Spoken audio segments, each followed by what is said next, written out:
unique opportunity to engage with perspectives from across the board, and it has been a privilege to work with both the Ministry of External Affairs and the Ministry of Electronics and Information Technology to put this together. Conversations have revolved around AI use cases in agriculture, healthcare, and education, identifying challenges in scaling these use cases, including but not limited to access to data, compute, and sustainable financing. Through candid breakout discussions and expert interventions, we have collectively explored frameworks for responsible deployment for artificial intelligence and identified the need to build a global bridge that can help democratize access to AI for all. We are especially pleased that delegates from over 15 countries joined us for this discussion. What is perhaps more interesting is the group of stakeholders that have come together under this roof, which of course includes government participants, but also a range of international organizations, private sector, both big companies as well as smaller startups, academia, venture capitalists, and philanthropists. The biggest takeaway from these discussions over the last 1.5 days has been around collaboration. While a lot of different people in the room had different understanding of what collaboration means for AI impact use cases or for scaling use cases, one thing was quite clear, which is this diverse group of stakeholders gathered under this one roof would be a key starting point for a lot of collaborative efforts that is needed to translate the promise of artificial intelligence into real-world impact. This gathering would not have been possible without the wholehearted support of the Policy Planning and Research Division at the Ministry of External Affairs, headed by Ms. Aparna Ray. We would also like to express our sincere thanks to the India AI Mission for the opportunity to host this group of stakeholders together ahead of the India AI Impact Summit. I would also like to extend my heartfelt gratitude to the Tata Trusts, our philanthropy partner. This dialogue would not have been possible without the inspiration and support of our dialogue partners, the Ekstep Foundation, in particular Shankar Marwada and Shalini Kapoor, who helped us conceptualize this workshop. I am proud to say that this group of stakeholders that we've been able to bring together in this room would not have been possible without the support of our knowledge partners. If you can just have that slide up on the screen, I will not go over all the names, there are 20 of them. But they've been instrumental in making the right connections and guiding us through the journey as we curated this edition of the dialogue. I'd also like to thank our media, outreach, and digital partners who have been critical in amplifying these discussions to a wider audience, both nationally and internationally. In particular, I'd also like to thank our director, Dr. Rudra Chaudhary, who've been a guiding force to drive these discussions, not only at the GTS Innovation Dialogue, but also other conversations leading up to the India Impact Summit in February 26. Also, a big shout out to the Carnegie India team, our event managers, and the hotel, who have worked tirelessly to ensure that the event goes smoothly. A few housekeeping notes before we start the formal sessions for the day. Please keep your mobile phones on silent, but we do encourage you to stay connected with us on social media using hashtag GTS Innovation Dialogue. We request that you remain seated during transitions between keynotes and panels to maintain the flow of the program. With that, I have the privilege of introducing our first panel, who would take us through the journey of India's AI Impact Summit in February, the key priorities for the summit, and a few expected outcomes from the summit. I'd like to welcome Ms. Debjani Ghosh, Distinguished Fellow at the Niti Aayog, Mr. Saurabh Garg, Secretary at the Ministry of Statistics and Program Implementation, Ambassador Marisa Gerards, Ambassador of the Kingdom of the Netherlands to India, Nepal, and Bhutan. This panel will be moderated by Archana Vyas, Interim Country Director for the India Office at the Gates Foundation. Can I have the video, please?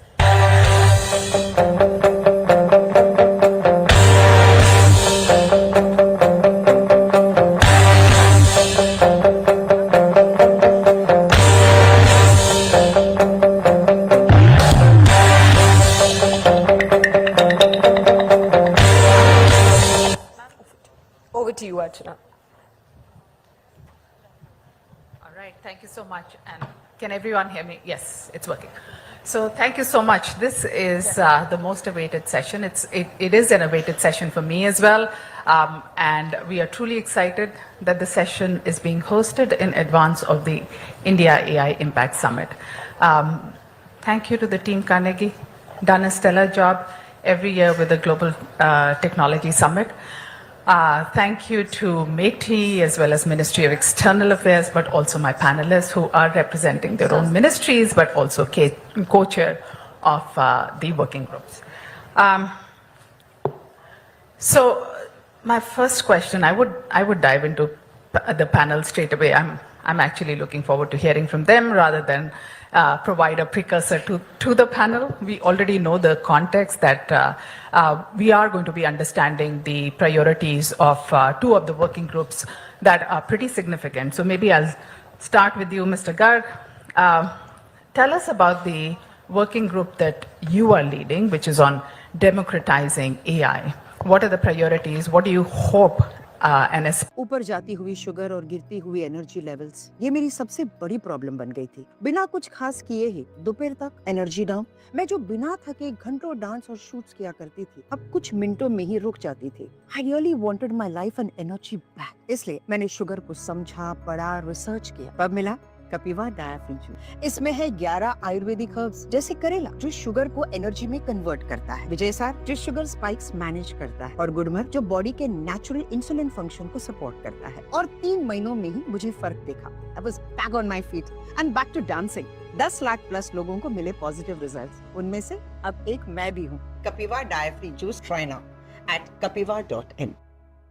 Look at how the AI resources can be available to all. So we are looking at issues of access, of affordability, and as we delved into it, issues of agency also. We've started work in September, and this working group is co-chaired by Kenya and Egypt. And we've had a few rounds of meetings within the working group, where we had more than around 35 countries who participated in about 15 international organizations. Apart from that, we had stakeholder consultations both within the country with those who are interested, and we had also as an international stakeholder consultation with people from different countries who are interested in this. So the kind of response that we have received is excellent.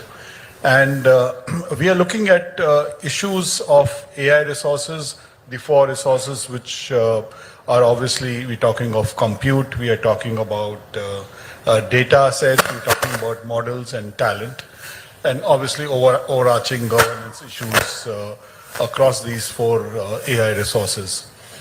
And the reason I suppose that we are looking at these AI resources is the fact that the benefits of AI would need to flow across to all people so that no one is left behind.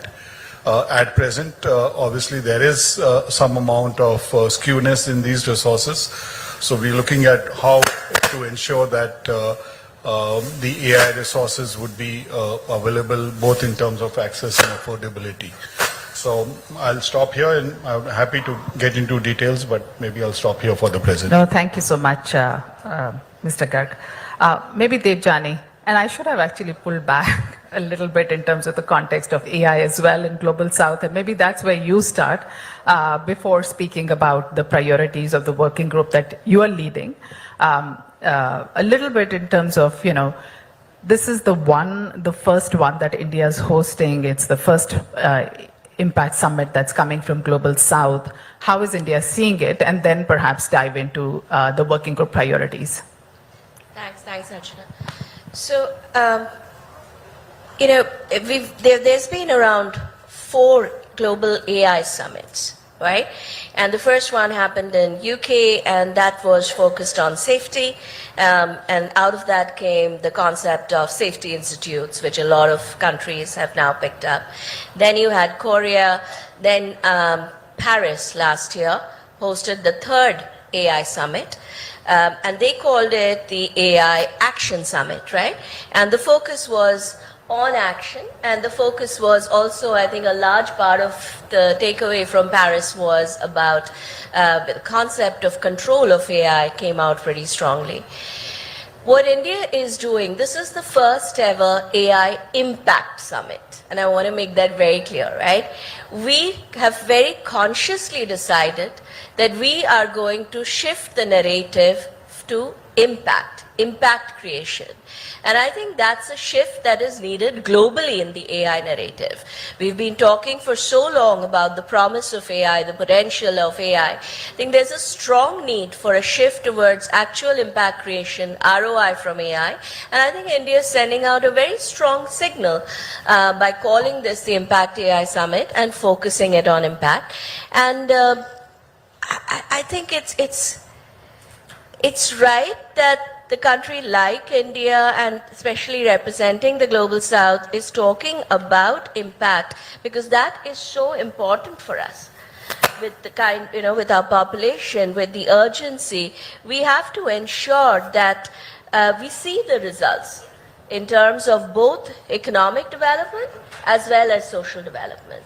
So I think it's the right focus. I completely agree with it. And actually, that's the focus of the working group that I have the privilege of co-chairing, which is about economic development and social development.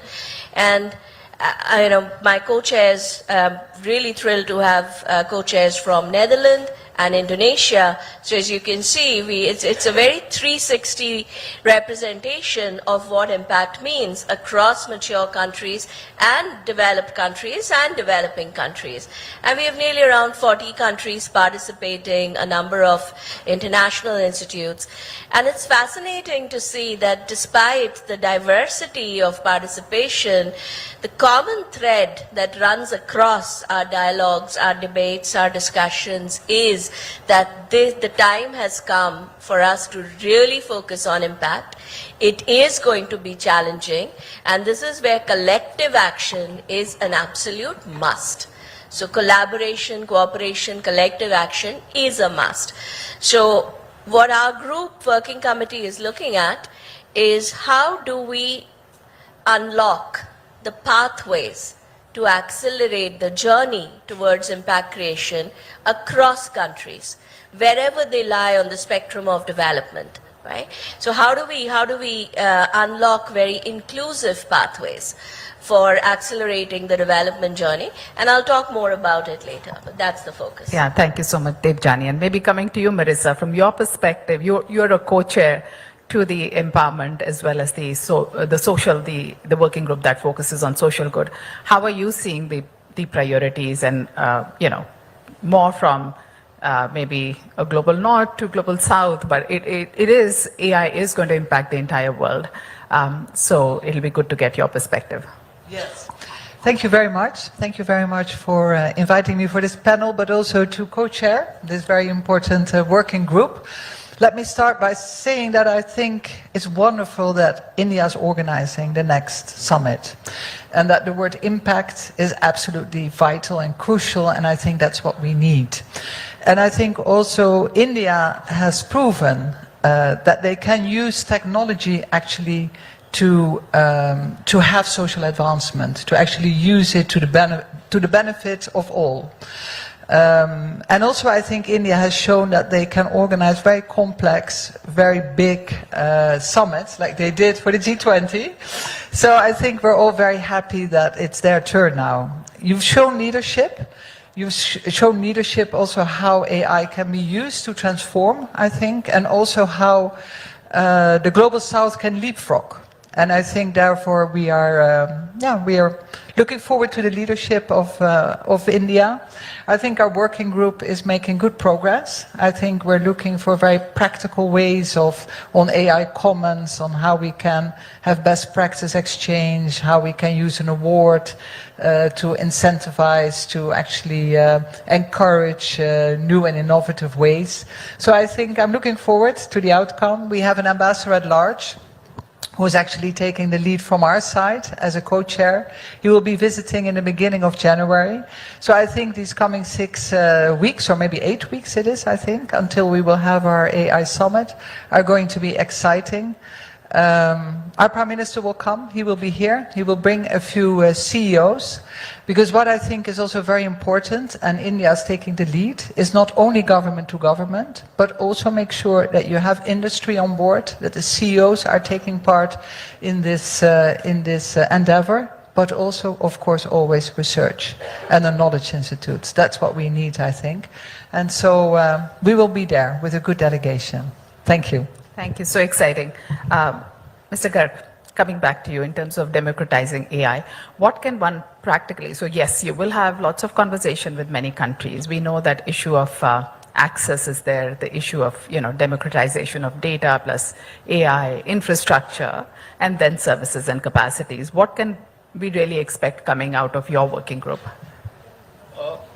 So we are looking at as you mentioned, looking at these 4 basic foundational AI resources and what kind of design principles are required going forward. And during discussions, there are a few which I would just like to mention. Obviously, we are still working on a possible kind of a charter for diffusion of AI, if I can put it that way. Which would help guide future work in this sector. But if you look at on the compute aspect, maybe some kind of a compute discovery and access platform, whether that can be worked out and what could be the broad principles behind that.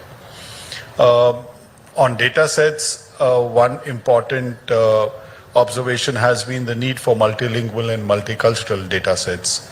So how can there be AI-ready multilingual data sets and what needs to be done to get there? Then when we talk of models, while we do have large models, but increasingly it's also seen that small models or domain-specific models is something which can help and give focused benefits at the edge or wherever they are placed. So that's another area that there are some suggestions come in that we hope to work on. I think one area where a lot of work has been done, and the fact remains that we need to disseminate the best practices across countries. And partnerships and collaborations and cooperation across countries would be essential to ensure that we don't try and reinvent the wheel every time. So, and that those best practices can be in terms of skilling, it could be in terms of models, it could be in terms of data sets or any.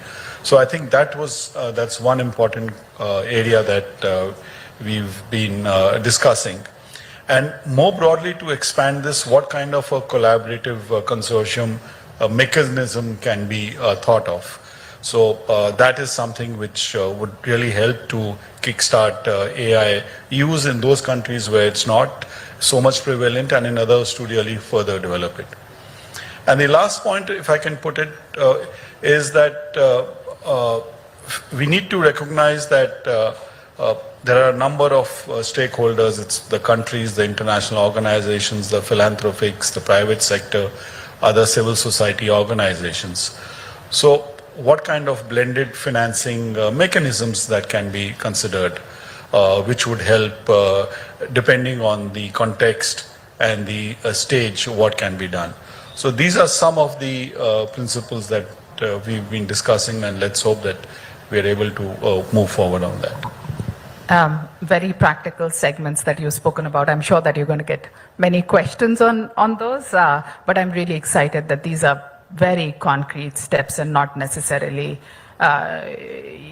discussions in terms of, okay, let's just have collaboration. So, and that's what we had seen in G20, very action-oriented agenda, and that's what we are expecting out of the AI Impact Summit as well. Debjani, if I can ask you, in terms of, you spoke a lot about impact, right? What does impact really mean when it comes to the working group that you lead? What can one expect, if you can throw more light on that? Yeah, well, as Secretary Garg, the work he is doing to democratize all the critical resources, I think that's the biggest unlock we need for creating impact. So may the force be with you. I hope you're able to absolutely do what you set out to do. I think that's the biggest need today, right? How do you democratize access to critical infrastructure? What we are looking at is assuming there is that foundation, there is access. How do we now figure out the pathways to turn our investments in artificial intelligence, how we use artificial intelligence or other technologies to solve real problems and solve them at scale? Now, funnily enough, you asked what impact means. In our group, the definition of impact per se differs from country to country. Everyone has a different way of describing impact. But if you break down the problem and you sort of break it down into smaller problems, and you see that at the heart of it, it's really about return on investment. It's about, are we doing enough to change lives? Are we creating livelihood? Are we increasing productivity? Are we improving healthcare? Are we improving education? Right? So these are the questions that countries are answering. So we are looking at both. I think it's very good that we are looking at both economic development and social development, because you cannot do one without the other. Then you make it worse. So while these technologies have a critical role to play in augmenting productivity, and productivity is what gives you the economic growth. Right? So augmenting productivity, how do we ensure it's not happening only the white-collar workers or the top-line jobs? How do you ensure that this also percolates, diffuses to the grassroots levels? For example, in India, you have nearly 4.9 million informal workforce. Right? That's 90% of India's total workforce. And no one ever talks about technology for that sector. So how do we ensure that as we are talking about economic growth, it's not just about GDP, but it's really about per capita. We're talking about per capita GDP, because then you bring everyone into the conversation and you start thinking about what does productivity look like across the pyramid from top to bottom. So that there's a lot of work going on to think through some of these things. And I think what we have, it's really about institutionalizing the processes for collaboration. That is, if we can do that, then you are going to see the impact carry forward. So it's really about that. It's how do you create the processes which will last way longer or beyond the summit. And what we are looking at is, one, how do we create sort of curation or there's so much of good work happening across countries. And as we discuss in our group, every country has a story to tell about what they have done. Unfortunately, even within this group of 40 countries, 39 are not aware of what this one country's done, and it's always an aha. Oh wow, you have done this. So how do we break that? How do we break the silos and move from silos to scale by creating that awareness about the good work that exists across the world? And not just what you have done and what impact you have created. In fact, one rule we have is we are not going to call them use case repository, which is what the term everyone uses. We are calling it the impact stories, because there's no point talking about just solution or innovation unless it results in real impact. So we are showcasing the kind of impact that technology can create and adding to it tools that will help countries scale and replicate. So that's one part of it, which is the commons that Ambassador referred to. And the second thing we are looking at is, I think it's time, so far there have been a lot of awards for innovation. I think it's now time to shift the focus on recognizing impact creation and recognizing it at a global level. So we are also thinking about establishing almost sort of the nobles of AI impact. A really well-respected global award or recognition system to recognize countries that do the best job of using this technology to create real impact. So those are the two things that we're working on. Yeah, thanks. As the legacy continues because this Impact Summit will have, it will move to another country, and I think recognition at a global level and some of the ways that you're thinking about in terms of institutionalizing impact is going to be super significant along with rewards as well. So Marisa, from your perspective, what do you think the role of international stakeholders and international partners is going to be when it comes to this, either the working group or the Impact Summit? How can they play a role, and what role are you seeing countries play at this point in time? The success is only going to be when everybody sees themselves and joins hand in advancing the priorities. Yes, well, it's absolutely crucial. I mean, we have to do it together. It's a fairly new technology. If I look at my own country, I could see that 2018-19, we started regulating, thinking about it, discussing. A lot has happened ever since. And it's also a general purpose technology. It's like electricity, it's like the internet. It's across sectors. It's a great opportunity, I think. We can do so much good with AI. It was mentioned already, like in healthcare, for example, or in agriculture, in many different sectors. We can do an enormous amount of good, but there are also risks involved. And so we have to make sure that we take the opportunities, that we also look for making sure that everybody can be connected, that there's equity involved as well. I think that's also high on the agenda. But I think we also have to look at the risks, always. And I've been ambassador at NATO. I was working in our Ministry of Defense. So I was also a little, well, what's the best word? We were all watching it closely because on the one hand, also in the military domain, it has great opportunities. You can do so much quicker analysis of certain threat situations, so there is also a great opportunity for your whole defense system, but there are also huge risks involved as well. So I think we can only do this together. We can only sit together, talk about it, see where we make sure that we can take all the opportunities that are there, that we actually share that with the rest of the world, but that we're also vigilant for the risks involved. And therefore I think we have to join hands, and therefore we need these kind of international platforms to make sure that we address the right issues at the right time. Mr. Garg, the opportunities as well as challenges, democratization can help bridge the inequities, right? But at the same time, you're at the heart of data as well. You've been at the heart of technology. You've been at the heart of data now. The different roles that you played in the country. Tell me, how are you thinking about normalizing some of these risks as well? Because this is going to be a pertinent issue that is going to be raised at every level in the summit. So, the risks are there, and I don't think anyone can deny it. But the risks, I suppose, with any change, there are always opportunities and there are always risks. So I won't dwell on the opportunities aspect, but the risks are of different types, if I can put it that way. There are safety issues, security issues, issues of ethics. And broadly, if I can put it in maybe these three areas. And perhaps there would be no one way to handle these risks. There are some risks which can be handled by the use of technology itself.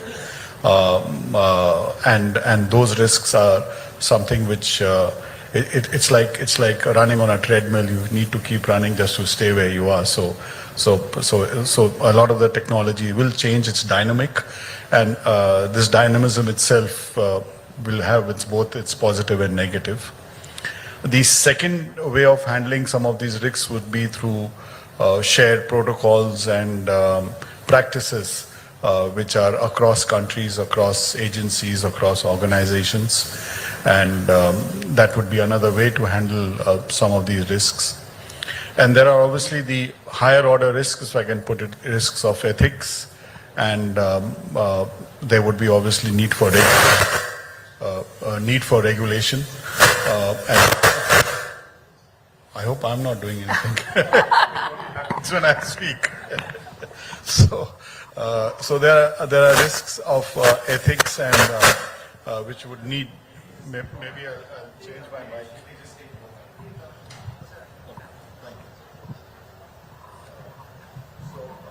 There would be risks of ethics and there would be need for regulations, of course. So I think it would be a combination of this, but at the same time,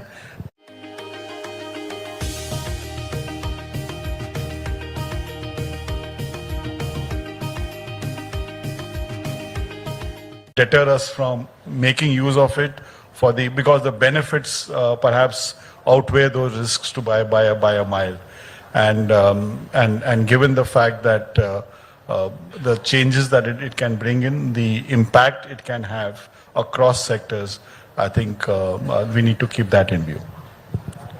We ourselves are a great believer of technology for social good, and completely agree with what you've outlined. Yes, we need to understand the risk, but at the same time, the opportunities that technology, AI can bring, improving lives of people is significantly important.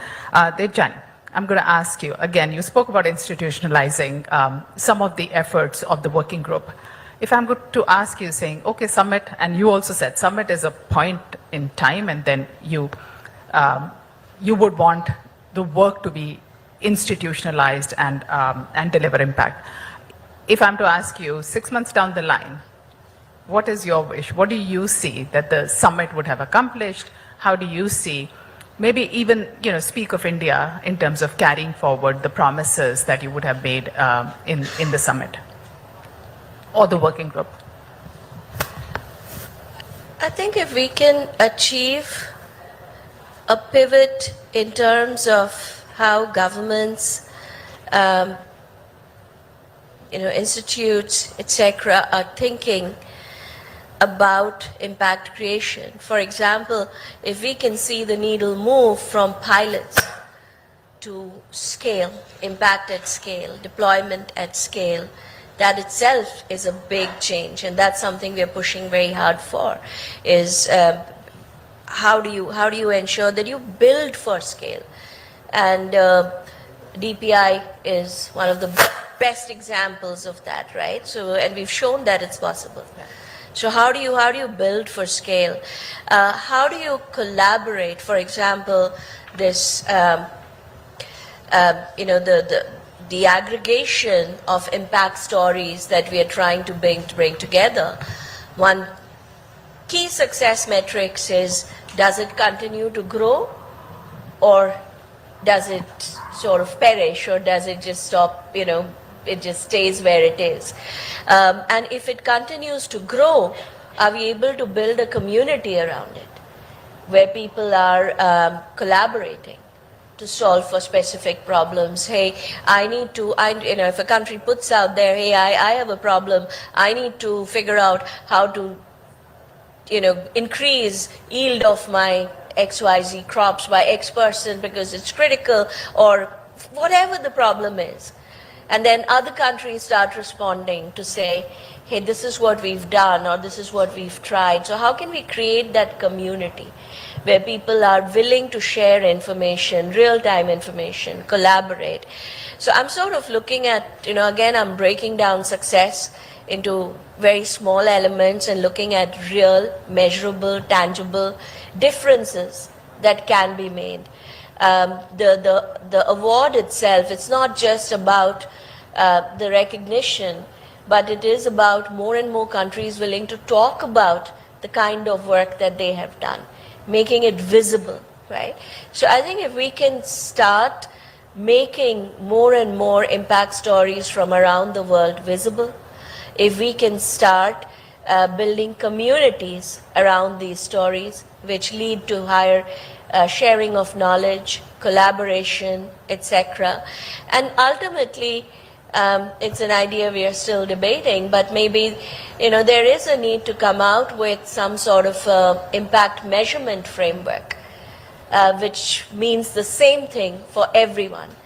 And that will be pretty amazing. Then how do you apply that, and how do you sort of see the index changing as you move along? So these are, the thought process that's now going on, and hopefully in the hybrid meeting we'll be able to finalize quite a few of these. Thank you. And Marisa, my last question to you before we wrap up and open up for questions from the audiences. The voice of global majority, right? The AI we know can be inequitable, whether in terms of the algorithms or the outputs, or even in terms of access, right? How are you seeing this working group that you were co-chairing help create that bridge, that equity between the demands that exist within the global south and what can be delivered realistically from your working group or from the summit? That's always a good question. Let's see if it works. Is it working? That gives a bond, no?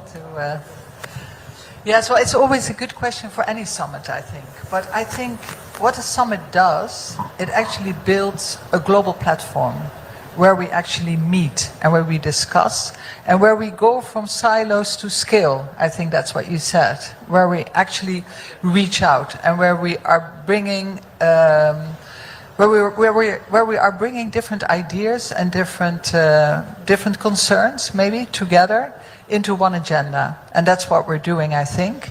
I do hope that somehow by bringing in business and industry and bringing in research institutes and having all these governments around the table, we are working as the Netherlands together with India on the key enabling technologies. So I'm sure that there will be really good ideas where we can put funds together, where we can do research together, where we can publish maybe articles together or unite universities or exchange students. Or I really see it as a platform where many ideas can flourish and where we can discuss and align policies maybe. We were talking about the opportunities, and the opportunities are in scaling, I think, and are making sure that everybody can take part in the benefits and the opportunities, and the risks. You were talking about regulation. I also think transparency is very important to mitigate the risks. And I think we can share our concerns, because you are actually chairing the democratization working group, which is about how do we make sure that we can all benefit. But maybe it's a personal concern, but now that I have the microphone, let me share it with you as well. I'm also sometimes concerned about how AI can undermine our democracies. What we see nowadays on people not believing anymore what's real, what's unreal, how you can actually manipulate any news fact, and that's something I hope will also be discussed, because it's a negative impact of AI, and we should really mitigate it in also to protect our elections, I think. So this is a personal note, but I do think that creating such a platform under the leadership of India, with their enormous experience in actually using technology for the good of everyone in your country, I'm really looking forward, and I think there will be a lot of very concrete outcome as well. Thank you so much. And with this, I'm going to open up for questions. Please raise your hand, state your name and the organization, and go to the question straight away. So that, and if you have a question for a particular panelist, please go ahead and ask. Maybe here, we start here, and then we can move to the center.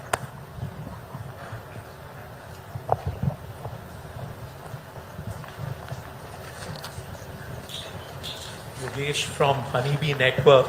Debjani, I've got to thank you for articulating so well the impact priority and the bottom end of the pyramid, considering India is such a big opportunity in the rural ecosystem, and that's the space we are focused on. A couple of examples that you said are maybe prototypes, are initial case studies or impact options that you've been prioritizing that could then be taken to scale, if you could just share in maybe agriculture and healthcare. And Archana, at Gates Foundation, you do a lot of work at the grassroots levels. If you could just elaborate places where you see with the work that's been done, which is specifically AI enabled, which can be scaled up, but is impacting large rural communities.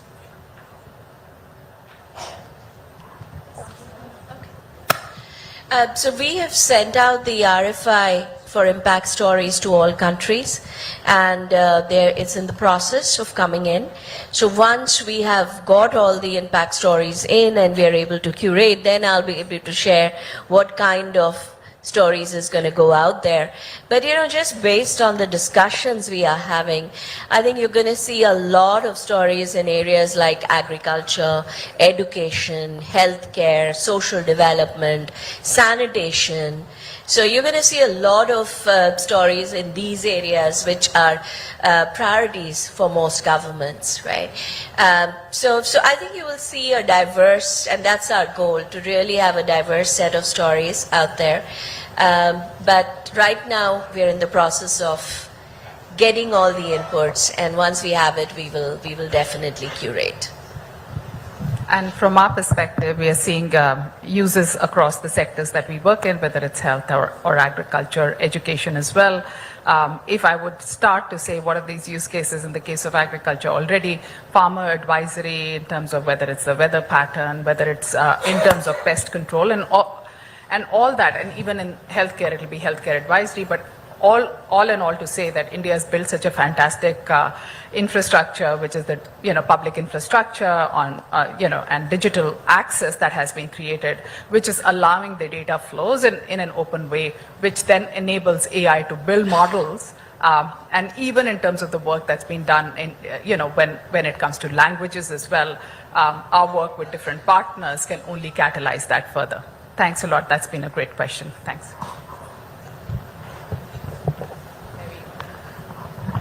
Maybe the lady, yeah. Hi, this is Neil this side. I am with InMobi right now. It's India's first unicorn. So my question is to Saurabh sir. So with the focus that the government has started putting on regulation of technology, and still the government wants to go to the path of deregulation, what do you think becomes the role of a concept like regulatory sandbox when it comes to AI? And I think one of the best examples that we have in the country is in Telangana, where the T-Hub was the best example of how a regulatory sandbox facilitated AI coming in and a lot of impact across various sectors. So whether we are going on similar lines at a country level, or what kind of a regulation approach India is going to take? So on sandboxes, I can say that I think in different sectors, sandboxes are being experimented. You might be aware of UIDAI, Aadhaar, that has a sandbox. Why I'm mentioning it associated with that at that stage. The RBI has set up the RBI Hub, the Innovation Hub, Reserve Bank Innovation Hub, focused on sandboxes. And as you mentioned, Telangana and so many others. And I think that's the way to go, because one step before sandboxes is the large number of hackathons that happen. We have the Smart India hackathon, which happens every year, where you have thousands of students focusing on looking at how different aspects of technology can be used. We at the Ministry of Statistics have run a few hackathons to experiment how insights from data can be drawn. So I think that's an area where across the country, across departments, ministries, states, that's a focus. And I think the focus is also of the government is on ease of doing business. But at the same time, the regulation is required in certain areas. It's always a balance between ensuring ease of doing business and regulation. And that balance is always, it's a tricky balance. But over time, I think every country gets to that balance. But sandboxes for development of new, whether use cases or impact stories, I think that's something very high up on the agenda. Debjani, do you want to add something from the Frontier Hub perspective, the work that you're leading? Yeah, I mean, just on regulation, and while I think sandbox is a brilliant idea, but, you know, when you're dealing with the Frontier Tech Hub, we deal with the future of technology and how it's going to evolve, and then you get to see not just the opportunities growing exponentially, but you see the risks growing exponentially, right? And in this kind of a scenario, I think I almost think of regulation like brakes that we have in our cars. You do not want to drive a car without brakes or without faulty brakes, right? I think regulation does exactly, or should do exactly that, which provides you the safeguards to stop if you need to, so that you don't harm yourself and you don't harm others, right? And I think that's the approach we have to take to regulation. And hopefully, if you've seen the governance framework that Mighty has just released, a few of us were on the committee that shaped that. I think that's been the approach we have taken, right? And tried to achieve that balance that Secretary Garg talked about. How do you create a regulatory framework that is pro-innovation, but at the same time it gives you the brakes to stop when you need to stop?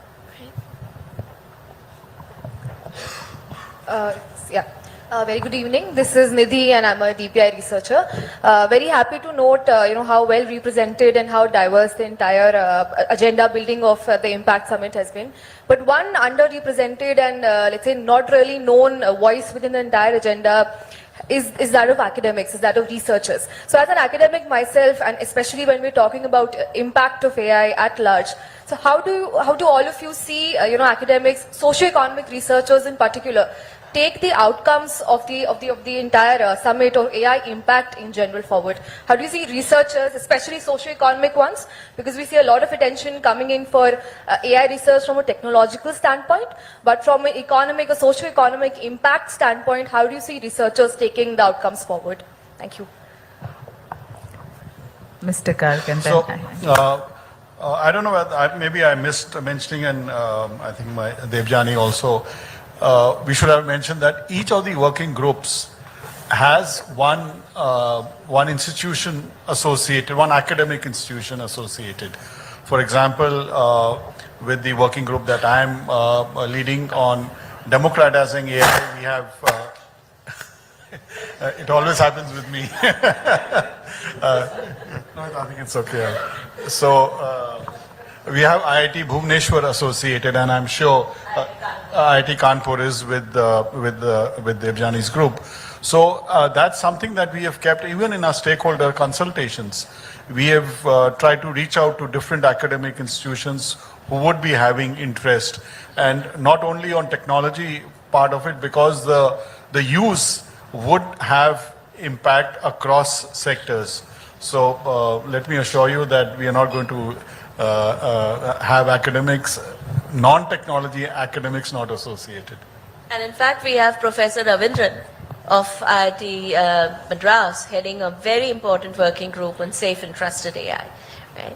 So, I mean, you can't even think about doing this without all the three coming together. So, thanks for clarifying. Yes, please. Can we have the mic moved around in the middle, please? Yeah. Okay, so I'm a PhD candidate at IIT Delhi in Information Systems. I'm trying to understand, is it too early to assess the impact? Because if I look at the Gartner Hype cycle, it goes through the different phases, right? And we are yet to reach to the disillusionment, trough of disillusionment, right? Disillusionment. So, because I do not know when I wake up in the morning what OpenAI will launch again, and then it will take some time to get adoption and measure the impact. So I'm wondering about that. well, AI for me is not ChatGPT and all these, they're wonderful tools, but that's not AI. AI exists from a long time back, right? And it really goes back to machine learning, deep learning, data analytics, predictive analytics, etc. And also when you're thinking, so one, there's been a lot of good implementation across the world that's happening, and it's not just AI, but you think about AI, IoT, etc., all coming together. They're solving some really, really big problems, right? Now the second thing is when you develop a assessment index, it can't be a fixed index. It can't be focused on measuring one thing and one thing alone. You have to factor in for phases, right? So we'll of course have to factor in for phases. We'll have to see how it, and I don't have the answer right now, but I know it has to be flexible and it has to factor in for a lot of things, and we'll think through all of that. But then again, let's not, I think one of the biggest mistakes we make is, AI is equal to the current AI.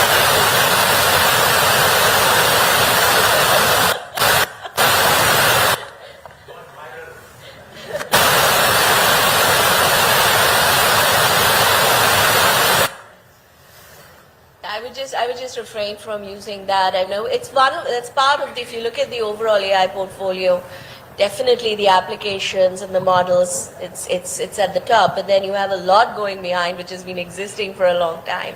And you talk about enterprise productivity, etc., etc. It comes back to your ability to organize data, your ability to analyze data, your ability. So, all of these things have to get factored in. Okay, so we have more questions than we can take. So I am going to close because we are at the end of the session.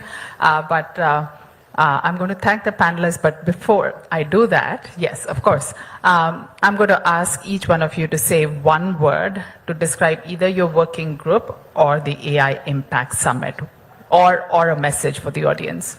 What the question that I wouldn't have asked or they wouldn't have asked. Go ahead, Mr. Garg.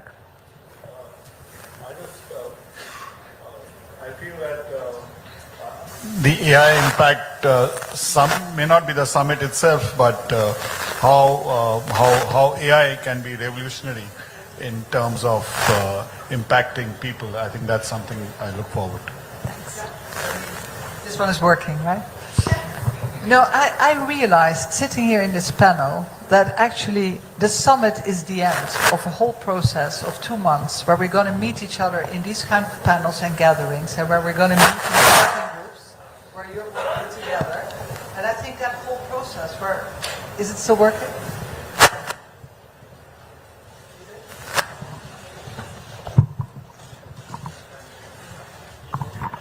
I think AI is telling us that it's over, right? That the panel is finished. No, but I thought that this whole process of 2 months where we're going to meet each other in the working groups, and there's a lot of international exchange already, where we have the research institutes connected to our discussions. I think these 2 months will be so important, and maybe even more important than the summit itself. But I'm looking forward to the journey, and thank you so much.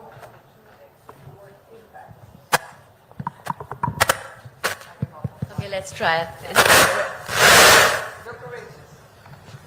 Does this work? Okay. So you said that's the end. I have the exact opposite view, which I think for me it's the beginning, and it's the beginning of a new narrative. It's the beginning of new behavior, where we will hopefully which India will lead or pivot the world to think more about actual impact creation versus just the promise and the potential of artificial intelligence. So for me, it's the beginning of a new change or a new era. Thank you so much to my panelists. The beginning of the new era of artificial intelligence. What a great way to start, or a great way to end the panel. Thank you so much.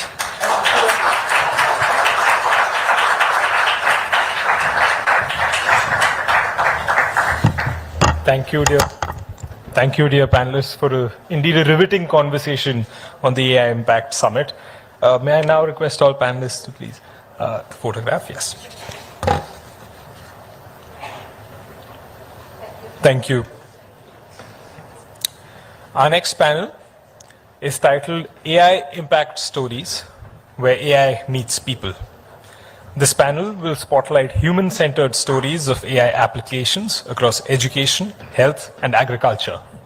Panelists will share their journeys from early pilots to large-scale deployment, reflecting on key friction points such as user adoption, ecosystem readiness, interoperability across local contexts, sectors, and regions, and challenges in accessing and utilizing datasets. Through accounts of real-world impact and lessons learned, this panel will offer valuable insights into the practical realities of deploying AI solutions that genuinely benefit communities and transform lives. It's my pleasure to welcome to the stage for this panel, Thiago Racher, co-founder and chief executive officer, Litras, Benjamin Mwalimu, head of technology, Jacaranda Health, El Mehdi Abul Manudel, co-founder and chief executive officer, Deep Leaf, Kidist Tesfaye, founder and CEO, Yen Health. Moderating this session is Kezom Masli, director, AI Hub and head of digital and AI programs, UNDP. Can I have the video, please?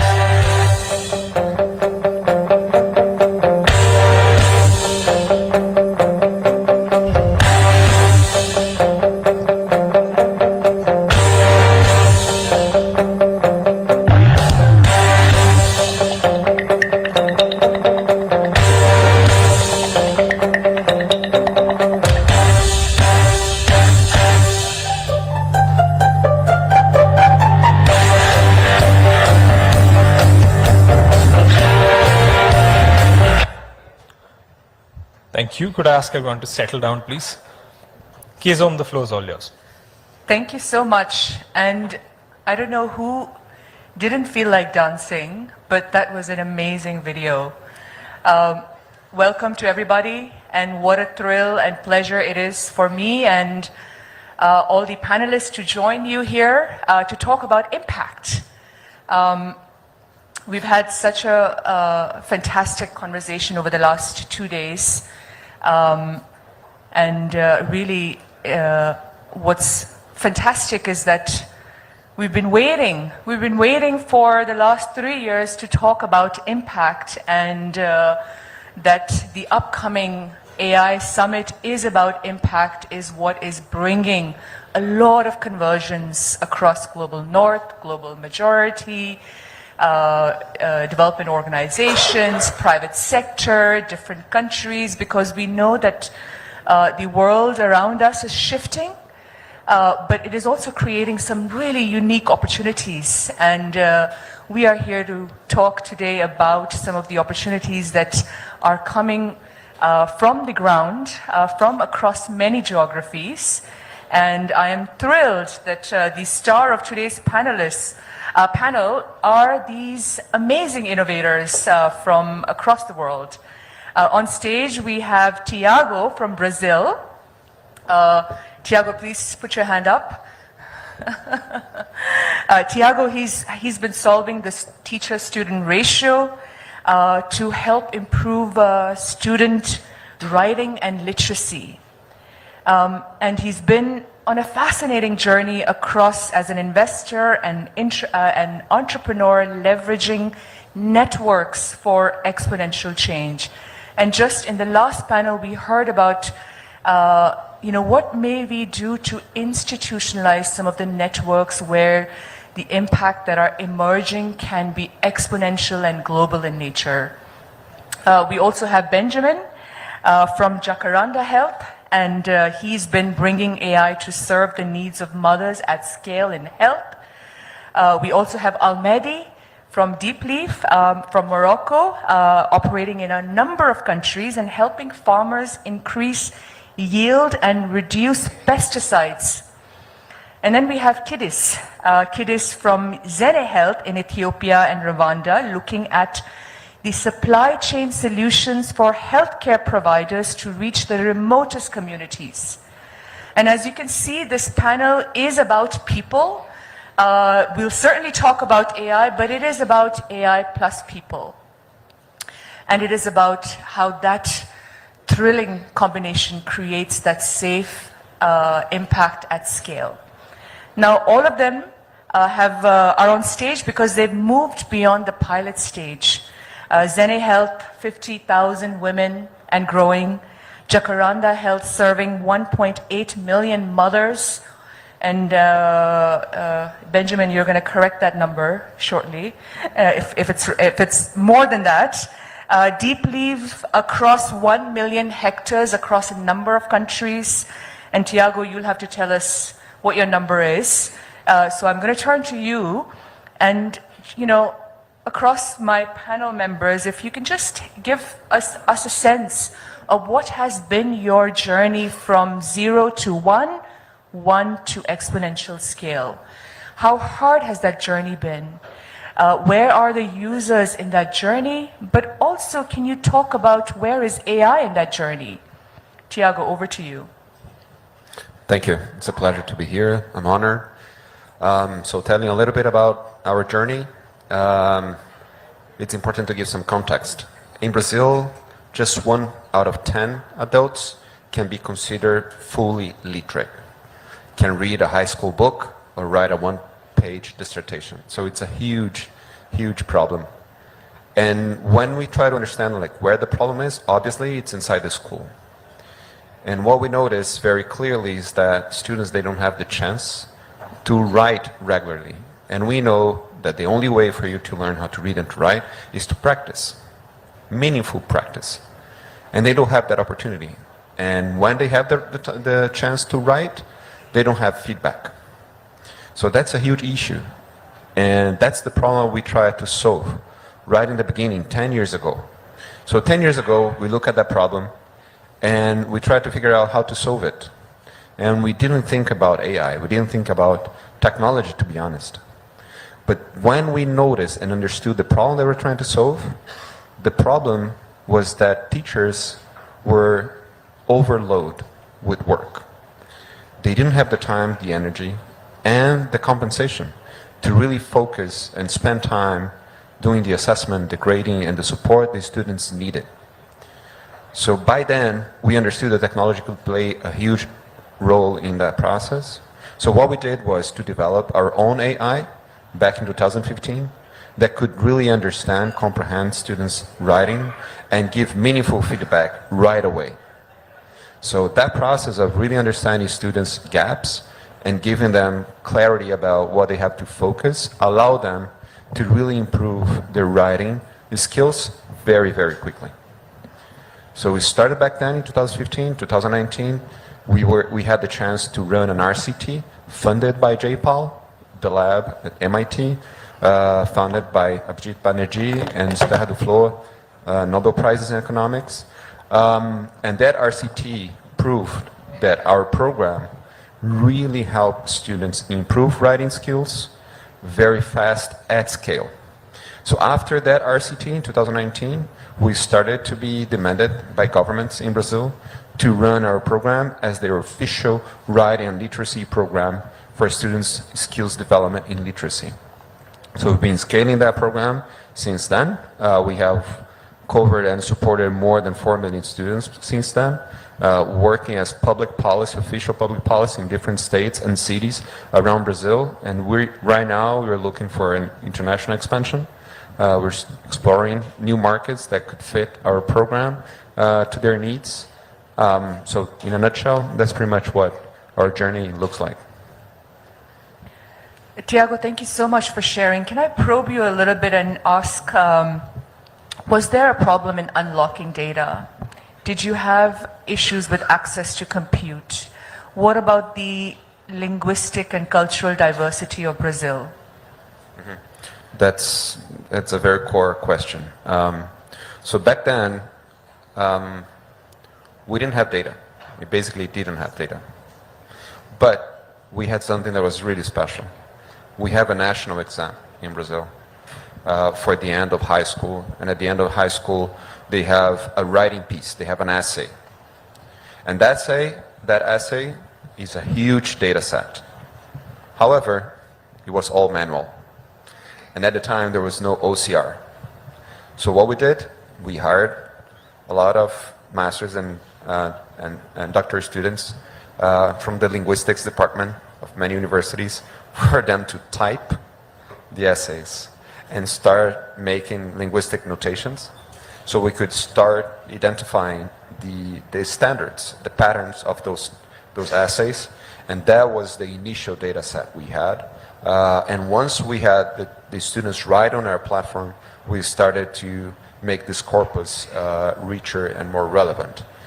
So it always started very small, very manually, and now obviously we don't have to do that anymore, but we still need the human piece improving and indicating to our AI what we have to do to be more precise, to be more assertive, and to give a better feedback for our students.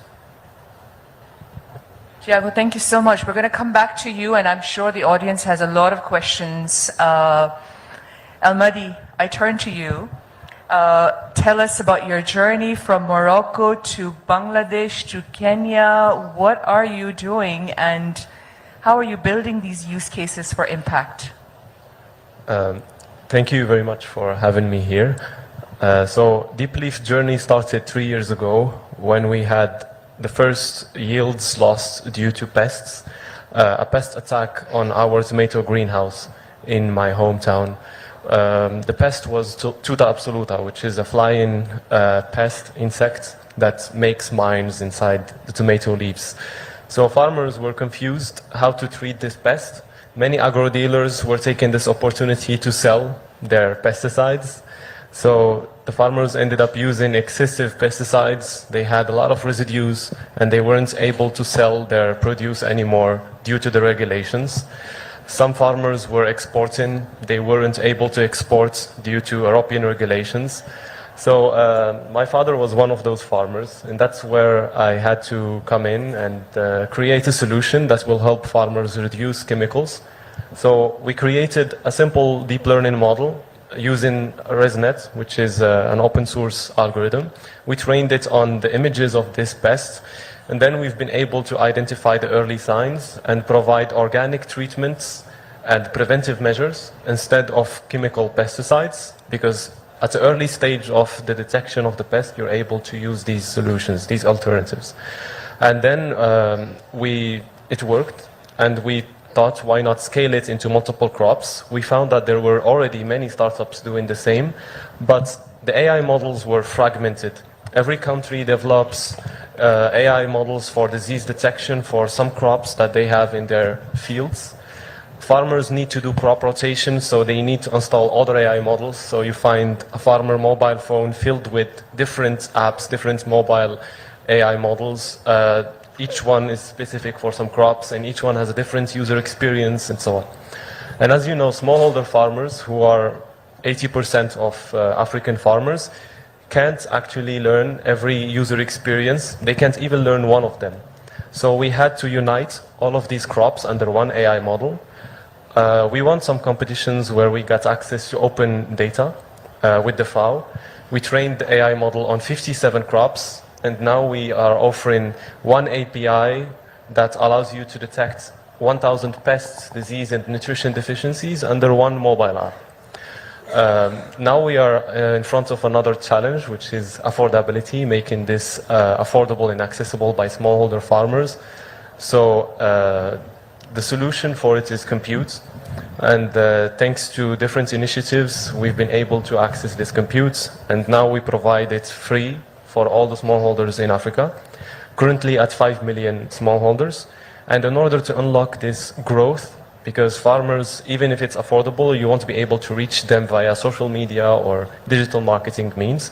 So we pivoted from a mobile app into an API that integrates with existing platforms. And that's where collaboration comes. We started collaborating with different agri-tech companies from different countries of Africa and Middle East, integrating with their platform, enhancing their value proposition by adding this disease detection feature. And then we started discovering that this AI doesn't only diagnose and provides treatment, but it's fixing a huge food security problem that allows us to have use cases with governments, with banks, insurers, more segments in the market that we never imagined before. The first use case, which is the most important, so I can keep it short, I'll talk about it. It's the food security grants that governments provide to farmers so they can have access to treatment and fertilizer. The first customer was Qatar. There was a Deloitte report showing that 70% of their funding that goes to tenders and grants to get fertilizer go in for the wrong treatments because the farmer doesn't have expertise or knowledge to discriminate between two different pathogens because they have the same visual features. So they end up asking for fertilizer that's the wrong active ingredients, that have the wrong active ingredients. So the use case here is very simple. These mobile apps where farmers get access to treatment and fertilizer, instead of letting them manually choose from the list, they have to take a picture first, and then the AI will tell them which treatment they are eligible for. Then they get their voucher and go to the agro dealer to purchase. So that's how the journey been from a problem that touched my community into a solution that feeds families in Africa into a use case for food security programs. Amazing, Almadi. Thank you so much for that illuminating journey. I now want to go to Ethiopia. Kidis. Yes, thank you. Thank you all for having me and for joining us. So as mentioned, I'm from Ethiopia. And maybe I'll give a little context about Ethiopia for those that aren't familiar with it. So in Ethiopia, we're the second largest populous country in Africa. Fast growing population, fertility rates are quite high. And that's kind of where we come in as Yane Health, working on women's health. I know you mentioned we're in the supply chain earlier, but at the core of what we do is actually women's health and women's health commodities. In Ethiopia, when you look at the AI landscape, it's heavily government driven. This is government led. Since 2021, Ethiopia as a country has taken a commitment in being the AI hub spot for Africa and for innovation around AI and technology and improvement. So there has been a lot of investment and appetite from our government. However, private sector still has the strength in terms of innovation is coming from private sector. Use cases are coming from private sector. However, the regulatory landscape is still more favorable to government entities. So I think just with that understanding, it can show you as we're one of the ones that are in the health tech space that are trying to be a pioneer as a private sector actor and also build these use cases that are national priorities. For us at Yane Health, and I've kind of jotted things down, so I want to kind of share the journey in a way that can be useful for our discussion. AI doesn't start with a model. It starts with a young girl in her room on her phone, whispering or typing a question about, I'm pregnant, I don't know where to go, what do I do? How do I tell my parents? I think I may have caught an STD. What do I do? My menstruation hasn't been here for 2 months. Do I have a condition? It really starts with her problem, the stigma she's dealing with, and how do we provide that access for her where she feels safe? So I'm going to, again, focus on kind of the experience around women that actually use our products. We are, just like Thiago as well, we didn't start off as an AI company. In fact, we still aren't an AI company. We're a healthcare provider for women's health. And in our early days, it was really thinking about how do we solve problems around women's reproductive health. Maternal and child health is a big issue for most sub-Saharan African countries, if not all. And same like Ethiopia, there are 27 million women of reproductive age that still today have an unmet need for accessing contraception, for accessing care and learning about these topics. We're not teaching young girls about menstruation in high schools. We're not teaching girls about sexual health and so on. So by the time they're experiencing their first instance of pregnancy or a condition they have, it's usually the first time where they're going to a facility to get treatment for it, which is too late oftentimes. So that's kind of where we started. And I think the key thing around that is, for us, we have to remember that behind every tool and behind any solution, there is a person dealing with a problem. And that's kind of been the lens in how we started at Yane Health. So today at Yane Health, we are a mobile application that provides multiple features for women. We have an online, we have a mobile period and menstrual and pregnancy tracking feature on the app. We have an online educational portal where they can learn about SRH, sexual reproductive health, maternal health topics without stigma in their own language. And then we have an online telehealth service and online pharmacy so they can access practitioners privately, discreetly, via video chat and audio, and also get prescriptions delivered to their home stigma-free and discreetly. Now within that, we have multiple use cases that we've kind of been piloting and trying in the last couple of years. We relaunched our app officially last year actually, so we've seen fast, rapid growth in our app and uptake of women. But when we started, day one, we didn't have data, we didn't have an idea of what would be most efficient, and we really honed in on the human-centered design as part of our development with our product. So in the early days, we really gathered a lot of women for focus group discussions, we had online surveys, we gathered women in communities, we went to facilities to kind of talk to women and listen to them. We really listened. What is your problem? What are you experiencing in this? What are the gaps? And those early day discussions have really shaped to the use cases that we're prioritizing today. So again, with Ethiopia being a government-led and healthcare services are provided, over 80% of the market is provided by government in Ethiopia. So private sector doesn't have a stronger market share yet. And a lot of the data sits within government. And because Ethiopia is still at its infancy of AI, data privacy, data sharing policies, it's been difficult for us to get anonymized data from government as well, to build AI models to help with our menstrual tracker or our pregnancy early detection and so on. So we've had to really start with the data that we had, and it wasn't much in the early days, right? We were dealing with thousands of data points, not enough, but it still was enough to understand what questions women were asking. We started an online a Telegram chat bot, actually in our first use case with our AI chat, where we just we're seeing how are women asking questions, what time are they asking questions, what languages did they prefer? Were they using emojis? Were they using different dialects? Which really helped us understand the human aspect of it. We even went into different regions to talk to women from different socioeconomic classes and tried to understand, what is their understanding of technology and AI. And interestingly, in one community we went to, women, it was a conservative region and community where they're very religious, and they felt like AI was evil. They really believe that, how can something that doesn't know me tell me what I need? And the fact that they were sharing intimate information about their sexual health, their maternal health, their reproductive health, they felt like it was going against their personal beliefs, religion, but also they were like, can I even trust the system?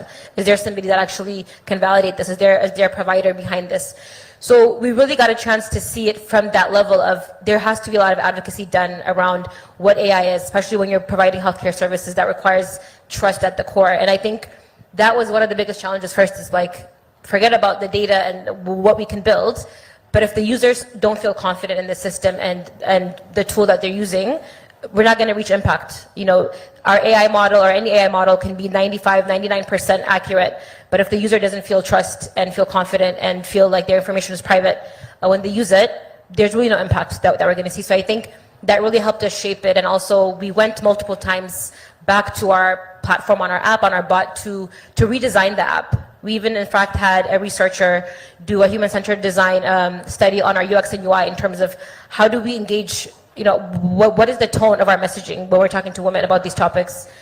It can't be robotic and feel very static. It has to feel like there's a person behind there that actually cares. We had to change the tone of our messaging. We had to change, put in guardrails that won't say things that would impact or that would influence people based on their religious background or their cultural beliefs. So a lot of these things happened when we brought in the users into that, building the product.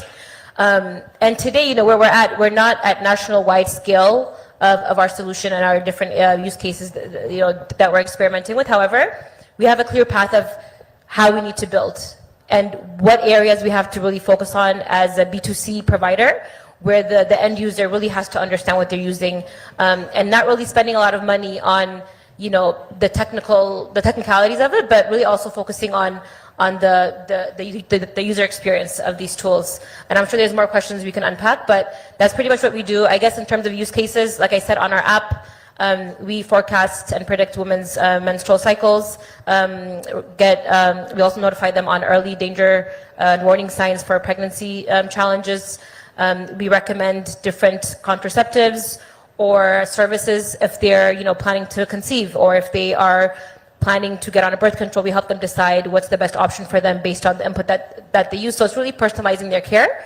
And also we're experimenting with triaging patients to our telehealth service. So really telling them who they should be talking to and speaking to quickly, but also in a way that is safe and that they understand. And we're always being responsive as well. So I mean, that's what we're doing today. We don't want to reinvent the wheel. So we always think about collaboration. We work closely with the government as well, leveraging their infrastructure and their resources.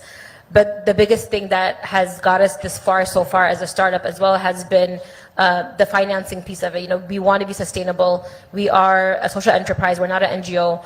We need to ensure that this tool will also survive for a long term. So I think these types of things have been core to how we've built our tool so far. Thank you so much, Kiris. And now over to you, Benjamin. Please tell us about Jacaranda Health and your journey. Thank you for having me. And I'll start by correcting the number. We've served 3 million moms so far. We've served 3 million moms so far, not one. Yes, not 3 million 1.8. moms, okay. Yes. So just to give a little bit of context of why Jacaranda does what it does. An average American woman will ask Google 1,000 questions during their pregnancy journey. But back at home in Kenya, our moms don't even have access to phones. They don't even have access to the internet. So anytime they want information, the closest place they can get this information is their friends. And I don't know about you, but if I took advice from my friends all the time, I'll probably be in jail right now. But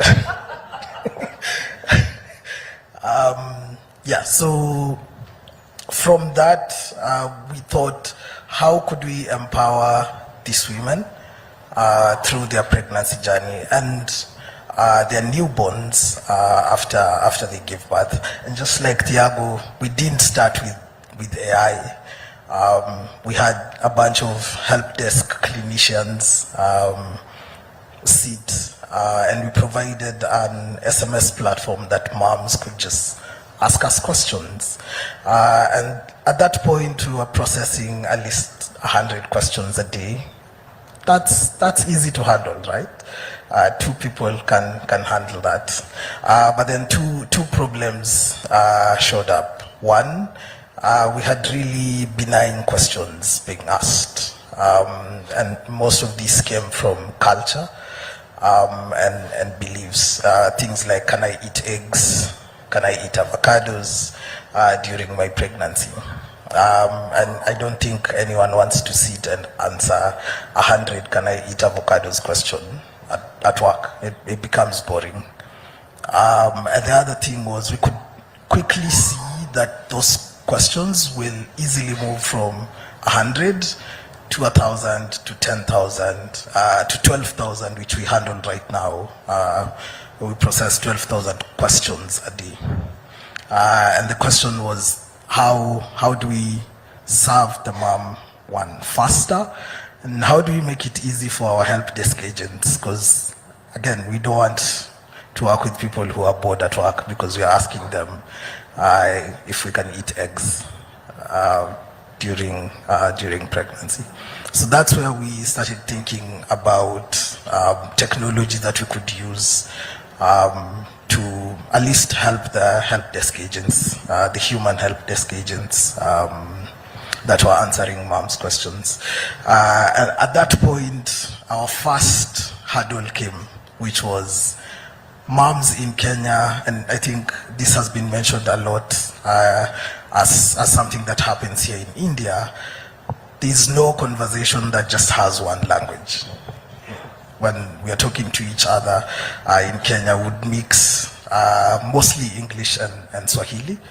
And at that time, most LLMs were really good at English, but they knew nothing about Swahili. And the Swahili they knew was more like the university Swahili, which no one uses in their day-to-day conversations. So our first hurdle was to figure out how do we get a model that can understand Swahili that everyone speaks. And that's how we built based on Llama 2. That's how we built Uliza Llama, which basically means Ask Llama. We trained this model with data that was given to us, at least by the government, and then for data that we had to hire people to translate, so manually, because at that time we also didn't have a lot of the tech for very good translation like we do right now. And then after that, from the previous questions that we had, where help desk agents were responding, we had at least 1,000 questions and answers. We used that as context for the things that we would expect our moms to ask. So that, in combination with policies and other documents from the Ministry of Health, the WHO, to give that model the context that it needs to respond to our moms. And that model we called Uliza Mama, which means ask a mom. So at that point, we had something that we thought worked, and we put it out to moms, and we quickly started learning that this is not what they wanted. Moms do not want, as much as you're giving them clinically accurate information, they do not want you just texting them without even saying hi. They do not want you telling them, a good example was given the other day, they do not want you telling them, you'll die, don't worry. No, they want you to be, to have some empathy when giving them this information. And we had to iterate and fine-tune the model for these specific things. And the other thing was we wanted to know if we are actually delivering value for these moms. And the only way to do so is to ask the moms themselves. I mean, you could do a bunch of studies around that, but if you're not talking to the actual user, then you're not necessarily getting the feedback that you need.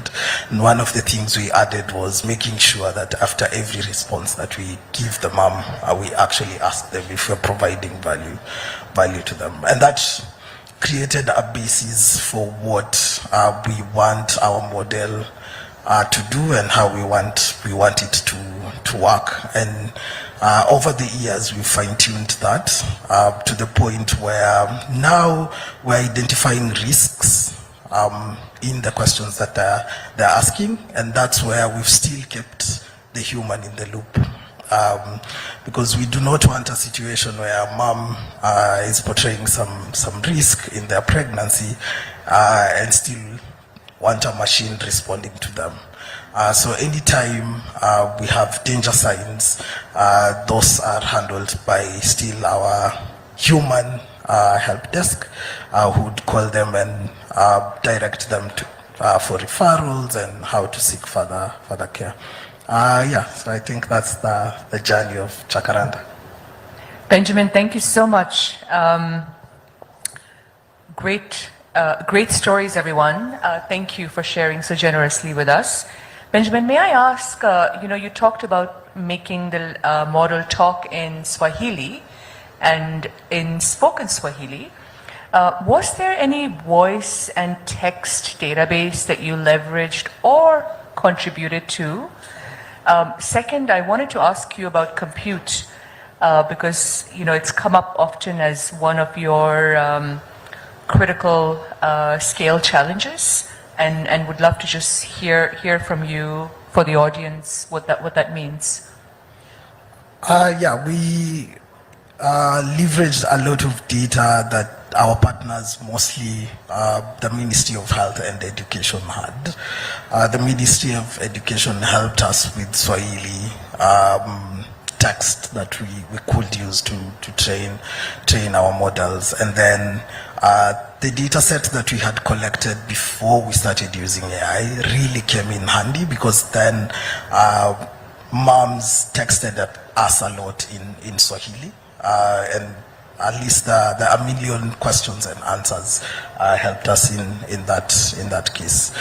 When it comes to compute, I think it's a challenge, like everyone else has mentioned, and we have had support from a couple of people, and Amazon and Google giving us credits to be able to deploy and run our models. But right now what we're trying to do is to now come up with frameworks and policies to set up that kind of compute in conjunction with the government in Kenya, so that we can also subsidize the costing, the unit cost per SMS that we send out. Because let's be real, credits won't exist forever. So we need to figure out how to be self-sustaining as organizations working with the government. You mean how to not just access but also afford the compute? Yes. Okay, great. And we'll hear more about it in the next panel about advisory that you are providing, and what are you doing for the language? Because in Brazil, advisory that you are providing, and what are you doing for the language? Because in Brazil and where you've started, is it just that, or there's a replication or an enhancement with the language set that you're doing?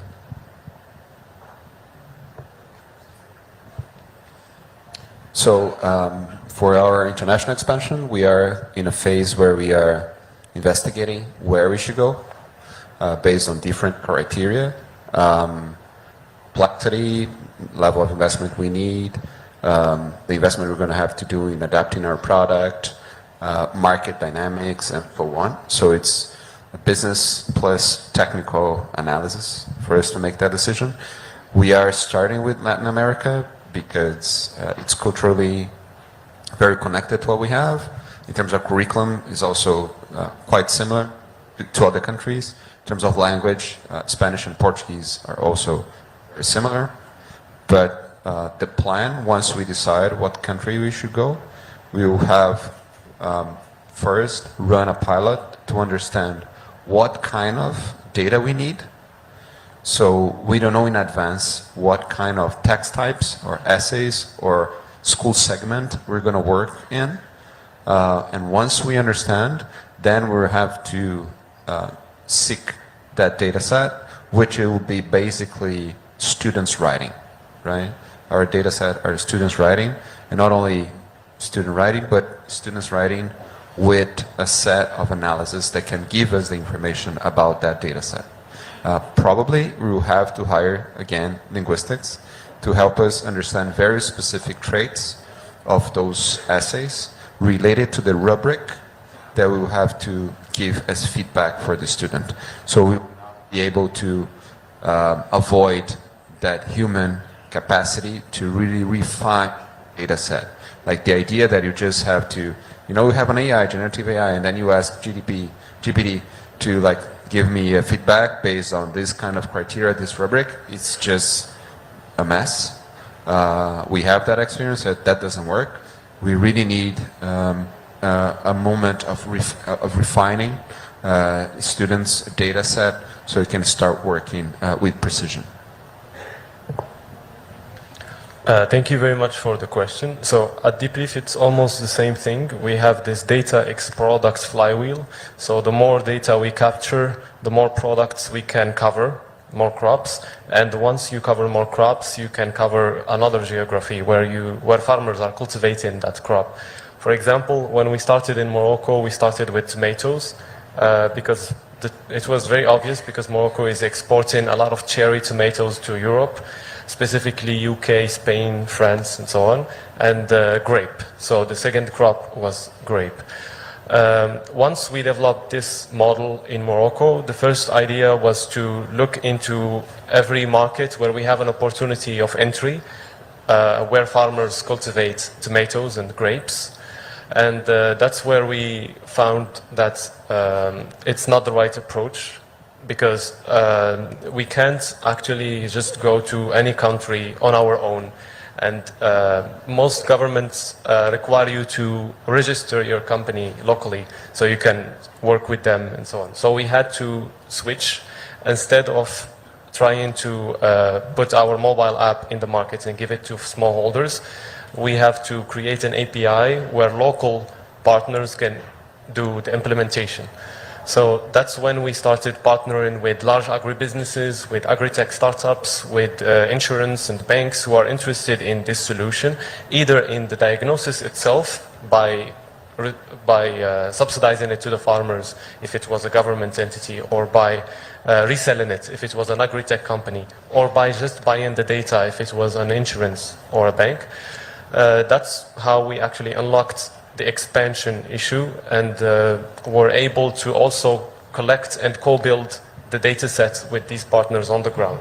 So, for example, when we went to Kenya after Morocco, the first thing we've done is collaborate with a bank there who already have many collaborations with universities there. They already have the data set ready. So we just captured the data, trained the AI, started providing diagnosis to farmers who are subscribed to the bank services, either getting loans from the bank or they are insured. Same thing in Qatar. When we met the food security program there, we had to train and fine-tune our AI on leafy greens and on zucchini and lettuce and palm trees.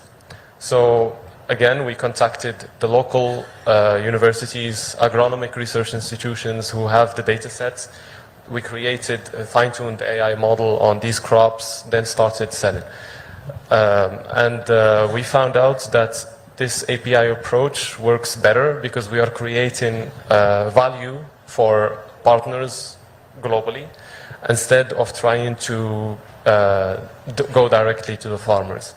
Now for the linguistic part, since we are providing treatment recommendations in natural language, we had to make sure that it's adapted to the local language. We had to make sure that the farmer will understand the response that we are generating. And for our case, it's not only about translating it into the native language, but also making it contextualized, because not every country have the same authorized pesticides. Every country have its own index of authorized pesticides. So we had to not only translate, but also remove all the unauthorized active ingredients and replace it with the authorized ones, provide the right dosage, the right application, for example, how many applications, what is the delay between each, and what is the delay before harvest, so you can have 0% residues. So this work was possible thanks to the API approach, because when you have an API and implementing partners, these partners are localized. They already know what is the list of the authorized treatments. They already know the entire regulation around phytosanitary. So they share with us this list. We fine-tune our knowledge base. We remove all the unauthorized active ingredients, and then we are able to provide recommendations in that country. And thanks to this API approach, we are now able to provide our treatment recommendations in up to 50 different languages. And we don't have to redo it every time, because we just translate it one time, because it's a static knowledge base. Whenever you detect disease or pest or nutrition deficiency X, we give you the same response as we give to every other farmer who detected the same issue. Great, we'll take one more question. My God, many hands are going up. How shall we choose? I've already made eye contact with you, so please go ahead.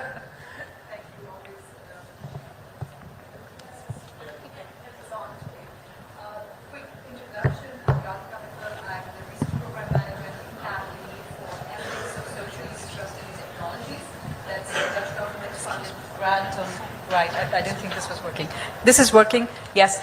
Radhika Mittal, Research Program Manager and Impact Lead for Ethics of Socially Disruptive Technologies. It's a Dutch ministry grant on understanding ethics. So I'm very curious because I hear, of course, for agriculture, maybe this is a bit different, but for health-related sectors, I'm glad that you're talking about the user ecosystem and building trust and building, tapping into beliefs and habits to collect data. But I'm wondering about the safety of the data sets that are gathered and how do you kind of navigate that loophole, because this is becoming a big issue, right? Are there regulatory frameworks in place for you from your end as organizations?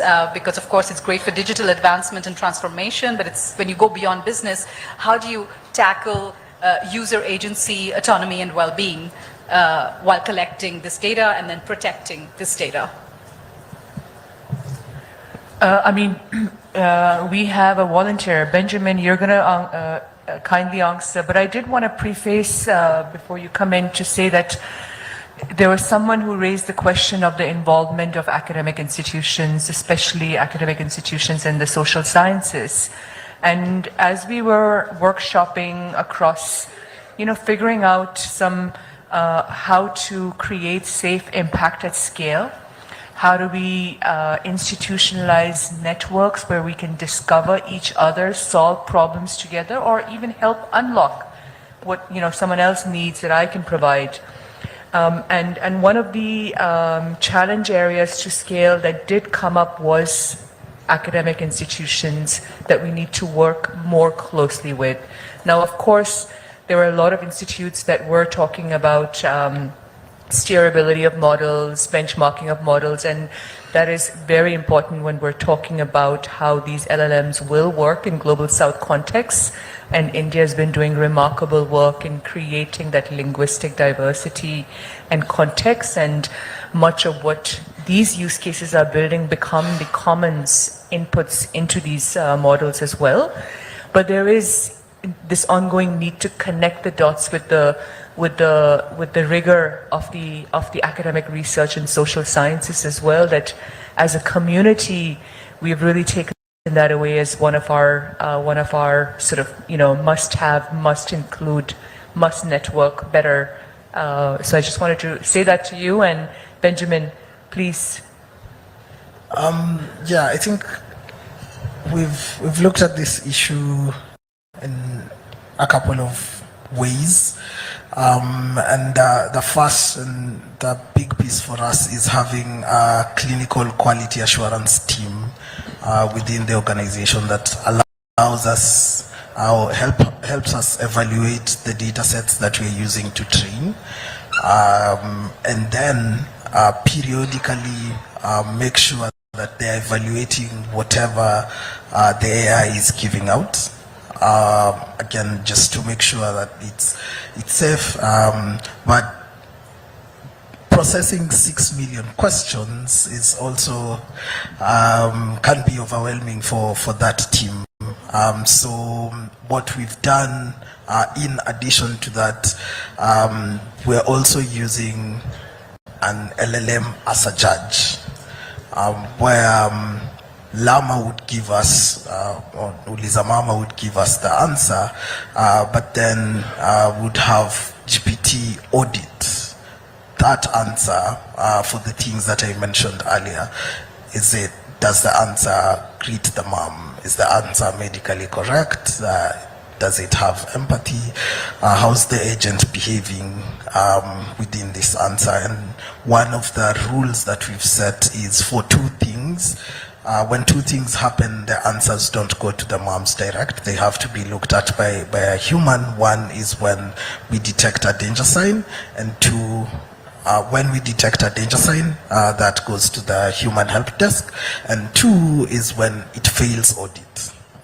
If you asked a question about avocados, but then it fails audit, unfortunately the human has to look at it. So that's around the data that we ingest and the data that we give out. But while building the platform itself, privacy is key. So one thing that we do is we do not collect data that we don't use. If we do not need your name just to answer your avocado question, we're not going to ask you for your name. And also, if you have no business accessing that data, then you do not have the rights to access that data. So we've built in privacy in our design for the platform. Yeah.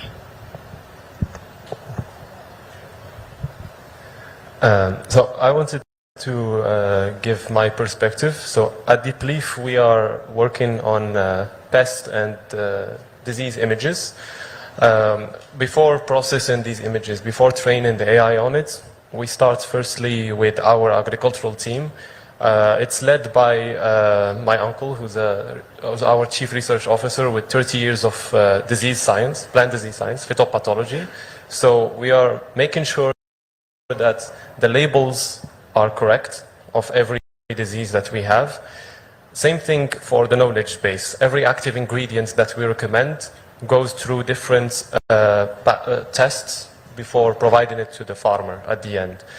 But that's not the issue. The data sets that we train the AI on can be curated, can be tested and filtered before doing the training.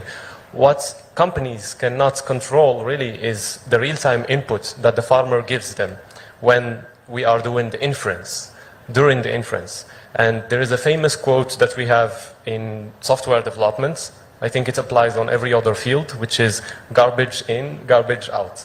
If you give AI random data that doesn't fit, he will give you bad response, inaccurate response, and the AI itself won't be even able to find out and won't give you, he will still give you the response with high accuracy, with high confidence.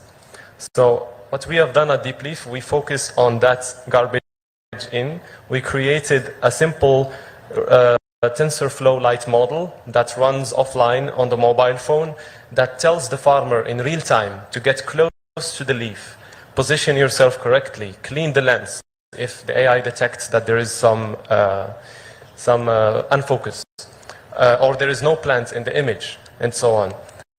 This is a solution that allowed us to have the perfect input for the AI. Once you have the perfect input, of course, you will get better response at the end. And once we implemented this, it was a year ago, we've been able to increase our confidence level with up to 96%. Most AI models, when they are classifying images now, they are limited at around 80% confidence. Confidence, not accuracy, which is very different. Accuracy is a metric that we get when we are doing the training, but during the inference, that's confidence, which is different. So at Deep Leaf, this is a solution that we've been using. Thank you so much, Almedi. So we have about 10 minutes left, and I wanted to turn back to the panel members. We've had many aha moments over the last 2 days, but as Debjani said in the last panel, we're going to keep having aha moments because we'll come together in meetings or virtually or in person and we'll say, wow, I did not know you were doing this, even in the same country, even across borders. So I just want to turn to you guys, how do we continue collaboration? How do you continue collaboration in countries? How do we continue collaboration as a global network? What are some ideas or takeaways that you would leave us with before we close the panel? And Kidis, would you like to start? Sure, I was just thinking about that. If you want more time, we'll put Tiago on the pedestal. Yeah, and I mean, this has been a reflection, I think, for all of us since yesterday.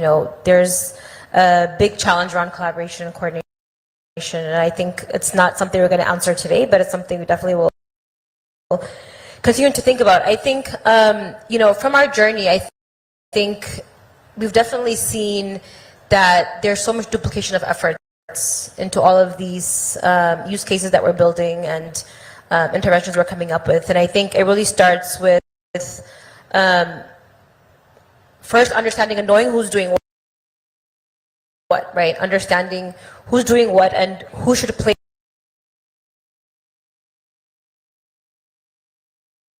which role.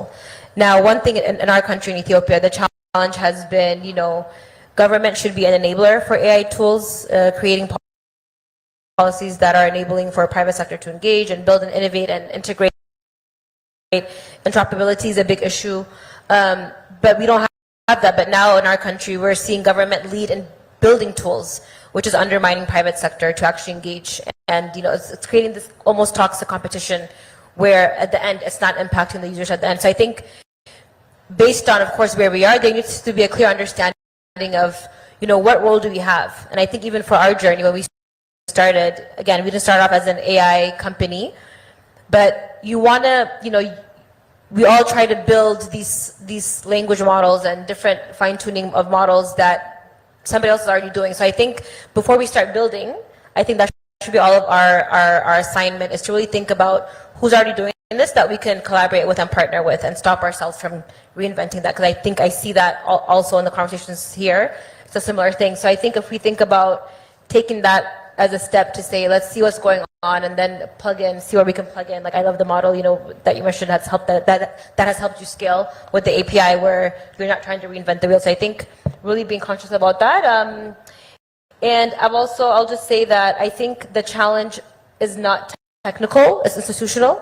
So I think we have to think about it on that perspective as well. I really think about how we can make it work. But again, it's something that we have to reflect on beyond this conversation to come up with something tangible.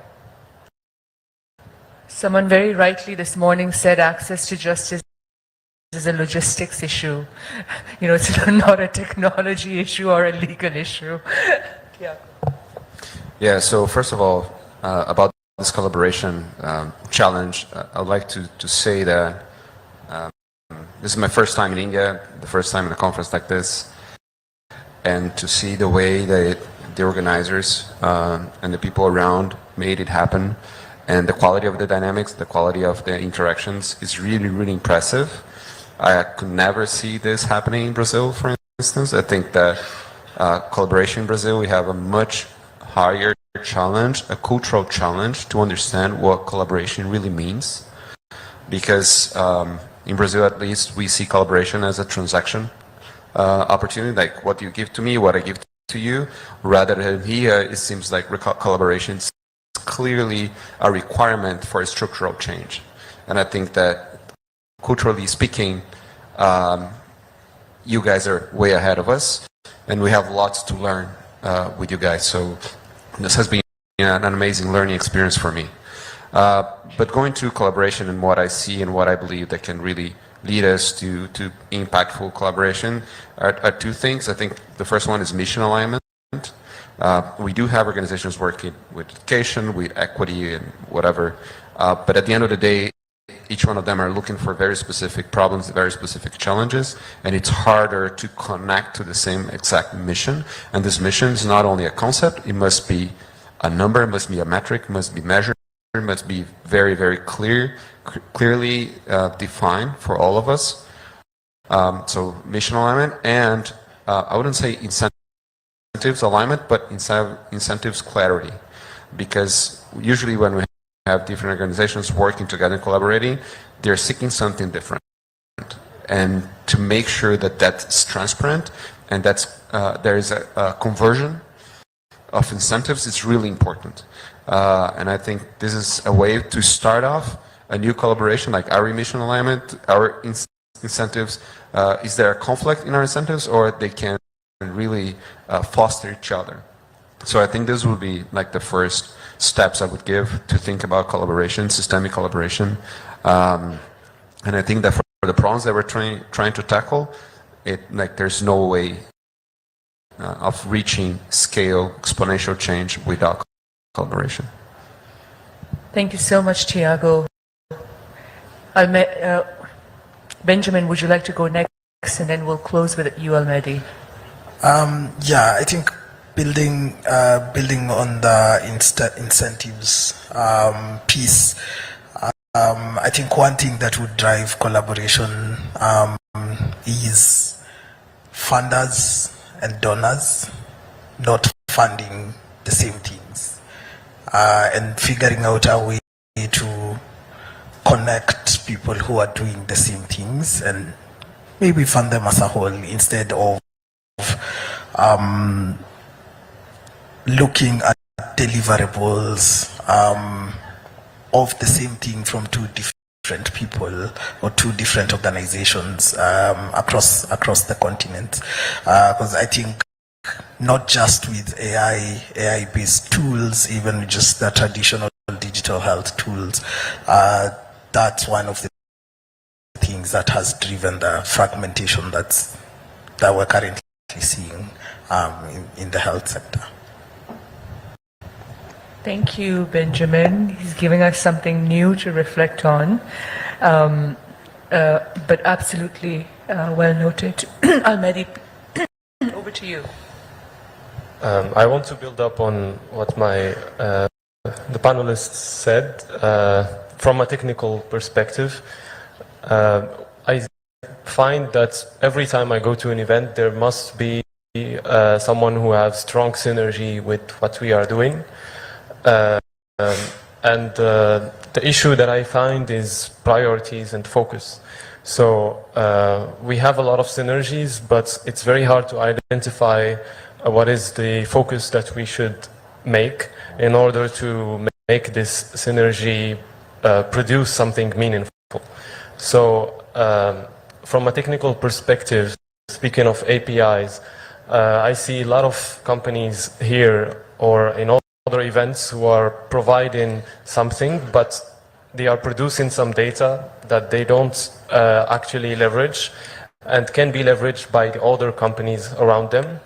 So I think one of the recommendations I would say is to share this information, try to do data exchange, because sometimes you don't know what opportunity relies in the data that you're gathering by doing what you're doing. But when you're sharing about what you do with other innovators in the room, they are able to find out that you have that data they are missing. Data can be anything. It can't be only images or text. It can also be ideas, entries to new markets, and so on. So I want to emphasize on this point, try to share as much as possible. Not everyone sees the world the same way you do. Maybe some opportunities that you see and you find irrelevant are relevant for others. So I want to emphasize on sharing, because sharing is caring, as they say. Thank you so much to all the panel members. Very insightful. I'm sorry, audience, that we didn't have more time to take more questions, but our panel members will be around in the room and outside over tea break, so please take every opportunity to reach out to them. As Archana was saying in the panel before, the new AI era has started. It is the era of impact, and impact is going to be messy. It's not going to be perfect.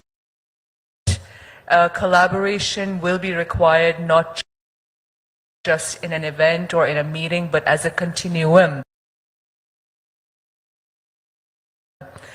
So we're really looking forward to working together with everybody.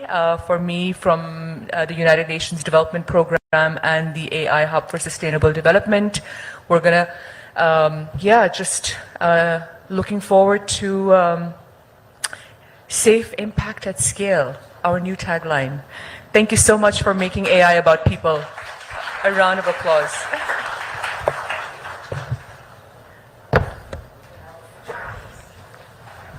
Thank you, panelists, for a truly insightful discussion.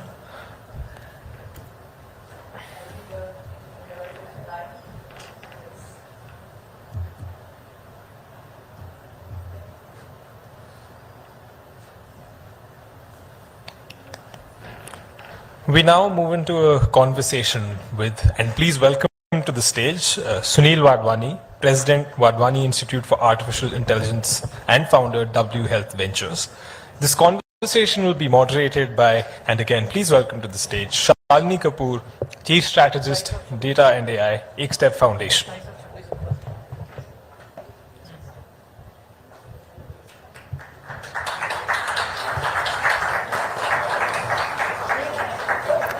So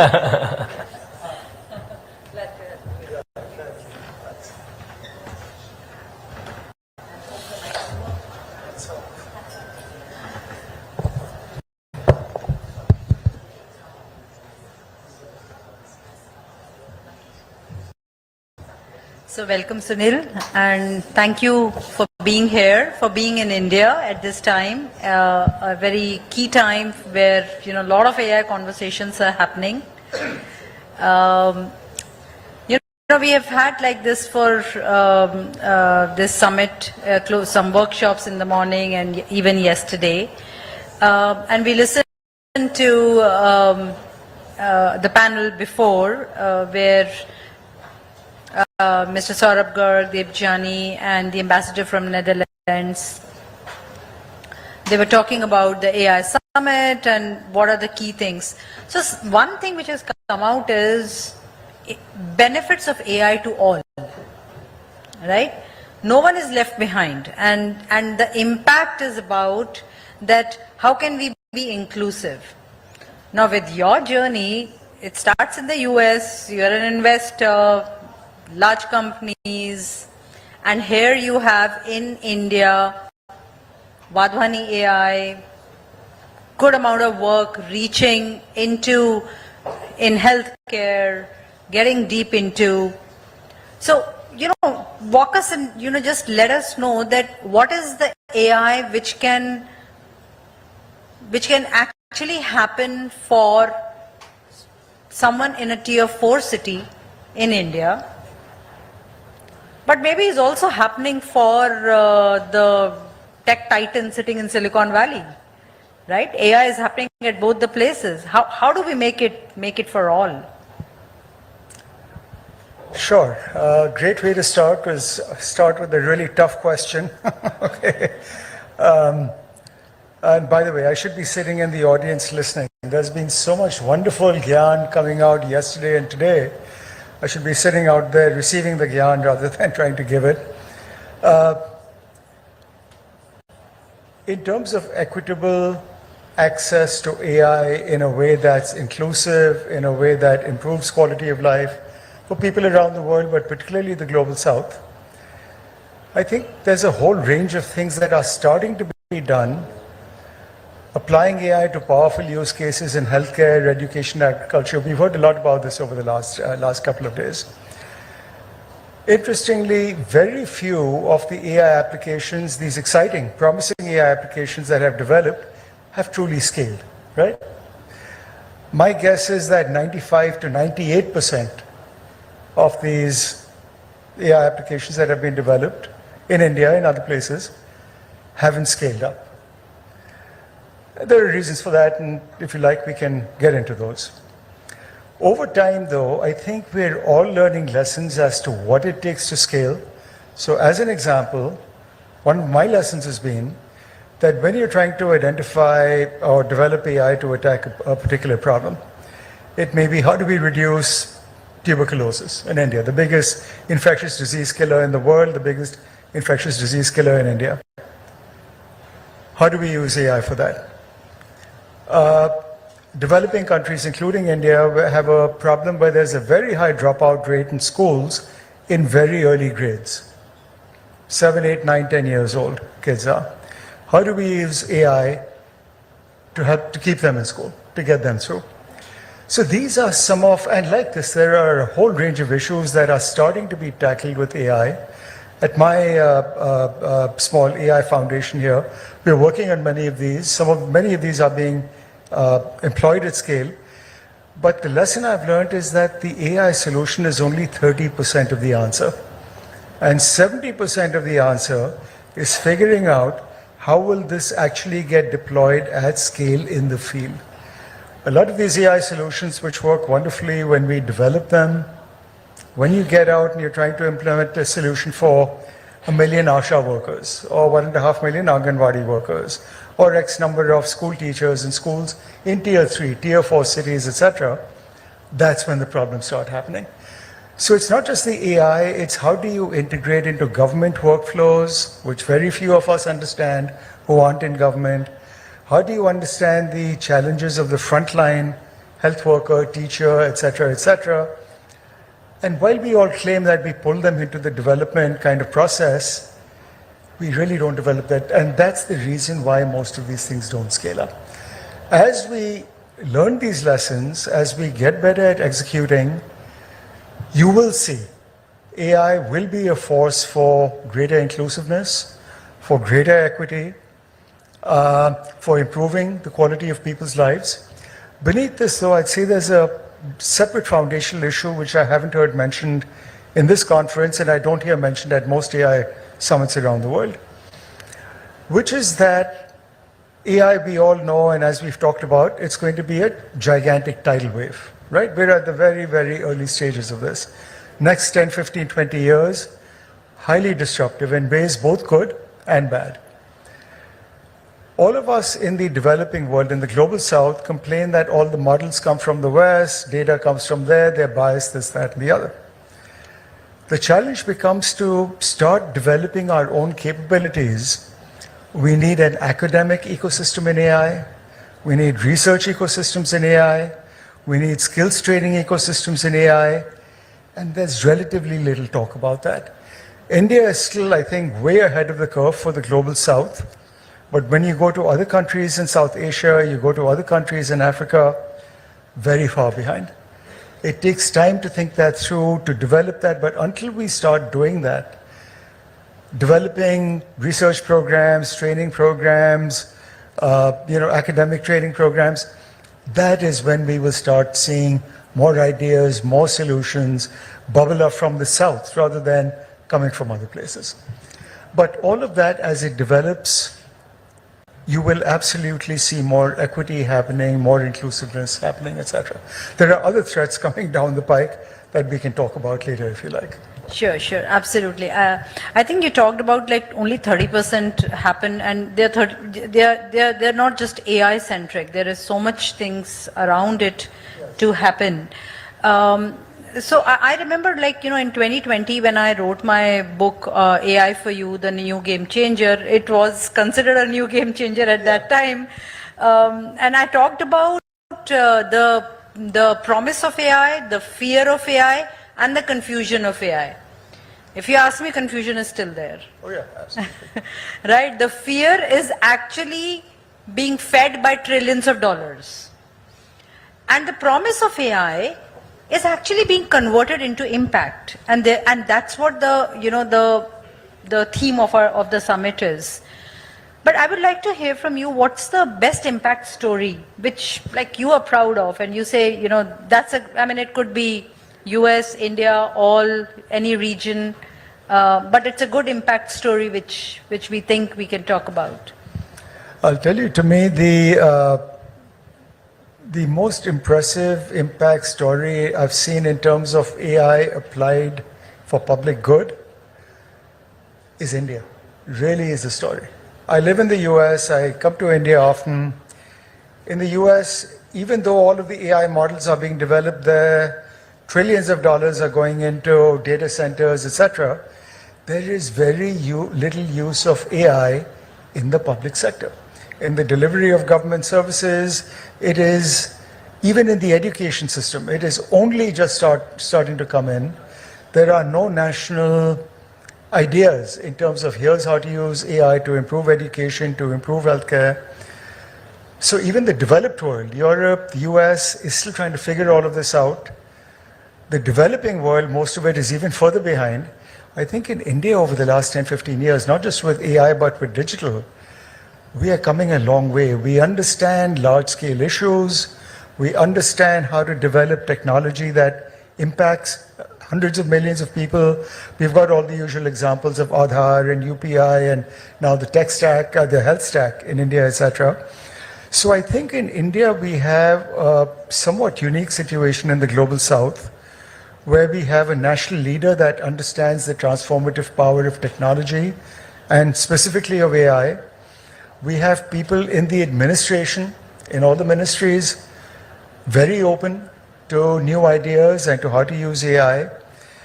We've got a public health and public education system which is becoming open to this, so as we develop solutions, they can be implemented. We're in the early stages of building an academic ecosystem for AI, research, skills training. So I give the government here a lot of credit. And of course, we've got this whole ecosystem, all of us sitting over here who are part of this picture in making things better. So I think we are kind of the example to the world of kind of how to move on this. Now, we are very early days globally in terms of the use of AI. So whether it's in the good side of AI, the bad side of AI, we haven't seen anything yet. I would say we're at the beginning of the beginning for this phase of AI. Yeah. I think I'll probe you a little bit more on, see, we talked about use cases earlier in the day, that use cases happen in the vertical sectors. They happen in agriculture, in judiciary, in healthcare. But the AI use cases, they need a lot of horizontal unlocks. The unlock of language, the unlock of compute, of safety, of AI-ready data, of workforce reimagination who has to work around and actually make that use case successful, and you hinted to that. So if you can give an example of a use case which is either at scale or it's your favorite use case, right? So I would really like to know about that. Sure, I'll give you 2 or 3 examples in different sectors that I'm somewhat familiar with. So as an example, I mentioned earlier this problem of this very high dropout rate in early grades throughout the global south. So here at Vadhwani AI, we got a call from the government of Gujarat about a year ago about this challenge, and can AI be used to address this in some fashion. We sent a team in because first you have to analyze the causes. Why are people dropping out? And we learned that the single biggest reason for kids dropping out early in school is a lack of ability to read proficiently in their mother tongue, in this case in Gujarati.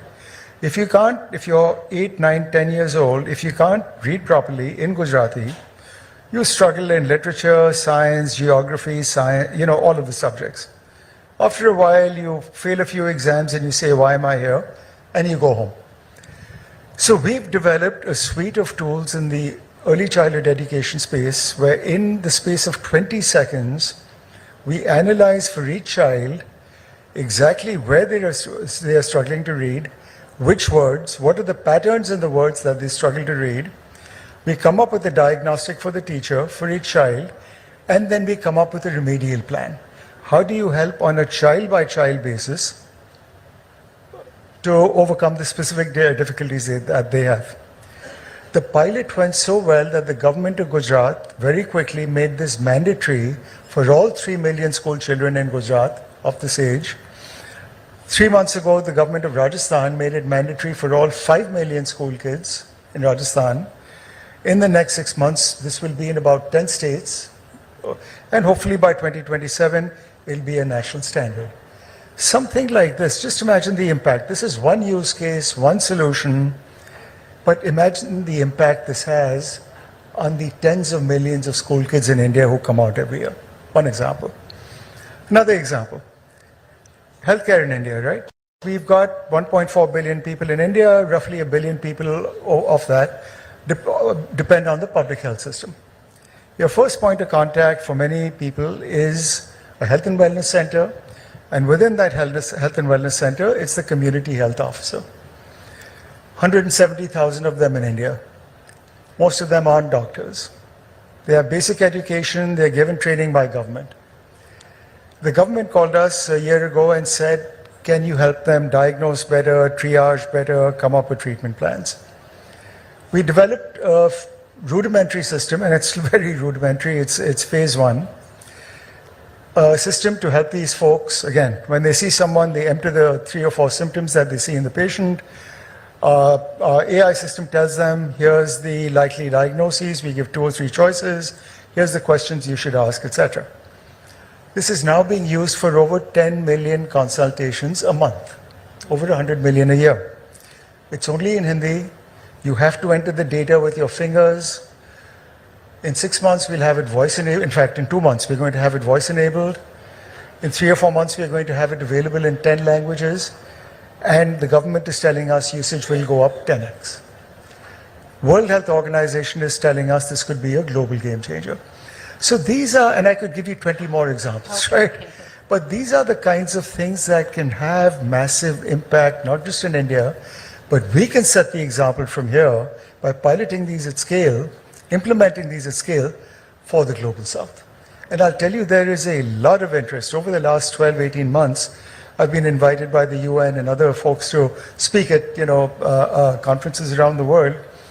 After each one, when I talk about what's being done in India by the government, by the social sector, the kinds of AI applications that we're seeing that are hitting scale, there's a line of people who come and say, how soon can we start doing this in Kenya, in Ethiopia, in Colombia, in Peru? So I think it's a great opportunity for us in India to kind of be the leader for the world in showing how AI can be used. And I think it comes at an especially opportune time because we know that overseas development assistance from the developed world has been massively disrupted this year in 2025. USAID, the UK government, German government, etc., are scaling all of that back dramatically. And I think it really opens up the space for us as a nation to go in and say, we can give you affordable, low-cost, effective, technology-enabled, AI-enabled ways of addressing healthcare issues, education issues, skilling issues, etc. It's a unique moment in time that we need to make the most of. Very interesting, and I think these stories are definitely very powerful. One thing which, especially in India, that when we set up the whole digital infrastructure, the DPI thinking said that, the systems have to be interoperable, they have to scale, one person as well as like thousands and millions of people, they should have the same experience with the system they are interacting with. It has to be open. So, and also what happened is that there is a collaboration of organizations which come together to deliver it to the last mile. What are your thoughts on this collaboration, nobody doing it all, and actually making it open for everybody to use, right? Because the scale, of course, Badhwani AI is doing great work, but how do you create the network? How do you make it a viral effect of social change which can happen? It's a challenge, I'll be candid. And I think there are two levels of issues over here. So at the end of the day, the only entity that has the scale to impact large, percentages of the population, whether it's India, whether it's any country in the global south, is government, right? At the end of the day, they've got the reach, whether it's in healthcare, in education, and skilling, and so on. And then there are people like us sitting in the room, whether we're all private organizations, or whether we're for-profit, non-profit. We have ideas, we have solutions we develop, and so on. The first area where you need an effective partner model is between government and the organizations they work with. That is absolutely lacking. Government tends to look at people they work with as vendors, come in, do their technical development, leave the rest to us, we'll take it out, etc. Conversely, from our side, we're good technically, we'll develop what looks like a nice solution, but again, like I said earlier, with very little understanding of government workflows, with how ASHA workers actually operate, how teachers teach, and then solutions don't work. And that's why, like I said, 95, 98% of these solutions. So I think that's problem number one. Problem number two is within our sector. We all talk about collaboration, and yesterday and today are great examples, right? How many times we've heard the word collaboration? Yet, the social sector, whether it's India, whether it's the US, because I'm involved in the social sector in the US, very little collaboration actually happens. We all talk about it, groups get formed, cooperatives get formed, they'll run for a few months or a few years, but actually working together, where I say I will sacrifice A or B from what I'm doing because you're doing it better than me, no. Very rare. And why not? Tough issues. This is human nature. Yeah. I'm getting funding from these, 5 people. I don't want to give any of that up. I've developed what I think are these competencies. Who are you to come and tell me you're going to do this better? So we all talk about it. I talk about the collaboration is really important, but actually making it happen in practice, very challenging anywhere in the world. We need to figure out better models of how do you make that happen. And I don't have an answer yet. Okay. So I was very intrigued by, one of the initiative that you have, which is 2070 health. It's 2070. I don't know if I'll be alive by that time, but I know that for my children, I definitely want a, great 2070 health. And, there are some visions which come. I would like to know your vision. Sure. So first of all, there are some advanced thinkers around the world who feel that if each of us can stay alive for another 20 to 25 years, there's a good chance we can live forever. If you look at the rate of improvement in medicine. But it's 45 years. Huh? 2070 is 45 years. Yeah. So all I'm saying is even before that, technologies are coming up and they get more powerful every decade. So if you look at the last century, right, life expectancy globally 100 years ago was around 40 years, right? Today globally it's around 78, 79. It's almost doubled. So every decade over the last century, we've added about 2.5 to 3 years to our lifespan. AI will now cause that to accelerate. There are other, and more than AI, synthetic biology, which we are not discussing, that's not the subject of what we're, that is going to be as or potentially even more disruptive than AI. It's coming. And of course, AI is putting synthetic biology on steroids. Organ transplants, growing organs, personalized medicine, AI helping us with new drug discovery. What Google DeepMind did with this model they developed called AlphaFold, which has come up with new proteins, new molecules that unknown to man, which could be used for a variety of diseases, etc., that we haven't seen before. So anyway, so that's what's coming up. 2070 health that you mentioned is the following, which is that in India, 10 years back, I launched my public health foundation, which is, touch wood, done well. 6 years back, I launched my artificial intelligence foundation, which is doing extremely well. We're impacting over 50 million people a year in India. We have a full-time team now of over 400 people, AI, machine learning people, etc. But then about 3 years ago, I said we've got these large areas of unmet healthcare need in India and in the global south. So things like chronic care management.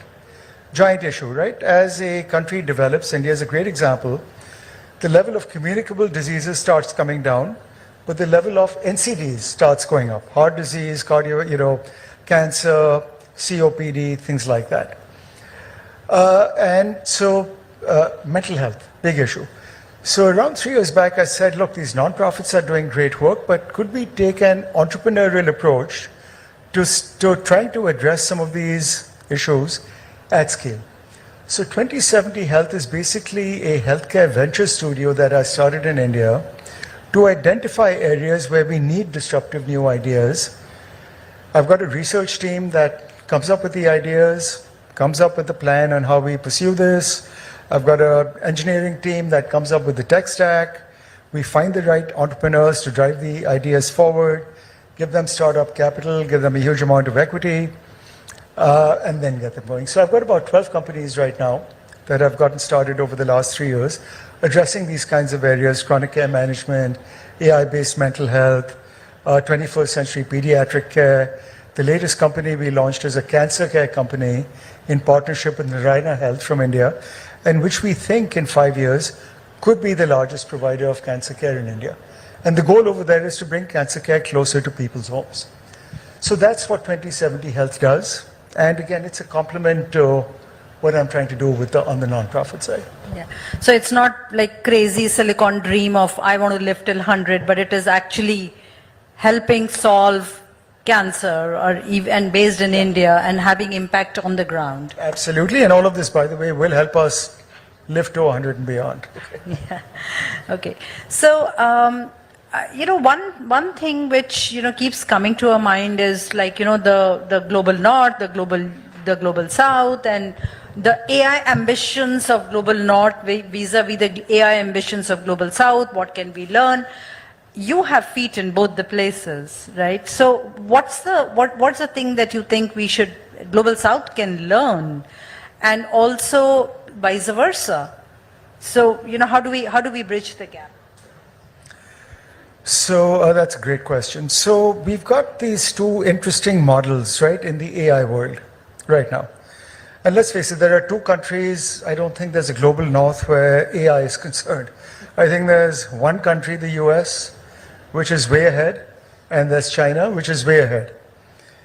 Europe is far behind. We've got 2 or 3 AI companies there which are getting some level of scale.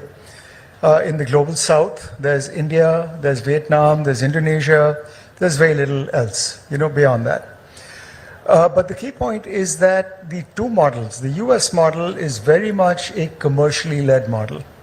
You've got Microsoft, Google, OpenAI, all of these folks investing hundreds of billions of dollars every year in doing all of this stuff, but it's all a commercial model. How do we get people to buy more? How do we make more money? We have shareholders to satisfy, et cetera, et cetera. All these hundreds of billions of dollars being spent in the US, very little thinking is going into how do we use AI to improve lives for the 3 or 4 billion people in the world who make less than $5 a day. Very little thinking is going into it. Conversely, you've got China with its state-led model, which has a totally different perspective on the uses of AI, on the goals of what we want to do. But I think, this big gap, you said, what's the gap? How do we address it? The big gap is, again, how do we use AI to improve healthcare, education, skilling, etc., for these 3 or 4 billion people in the global south? And even within the global south, if we want to focus, there are really 2 parts of the world where if we make a dramatic change, it moves the entire world forward in terms of trying to get closer to accomplishing the SDGs. And these 2 geographies are South Asia and Sub-Saharan Africa. And if we develop a portfolio of AI solutions, and it's again, not just AI solutions. Let me back up. If you don't mind, I'll take a 2-minute digression. So when I talk to these senior civil servants and ministers of education or health or whatever in different countries in the global south, here's what I hear, and it's a constant theme. They say, look, I keep reading all this hype about AI, and here's this AI for diabetes and AI for XYZ, etc. And they say, look, I'm running the health ministry of country X. I'm already starved for resources. I've got very poor infrastructure. I've got no AI compute. Smartphone penetration isn't that great. So what do I do with all these so-called AI solutions? What government systems do they plug into? How do I train my frontline workers on how to use this?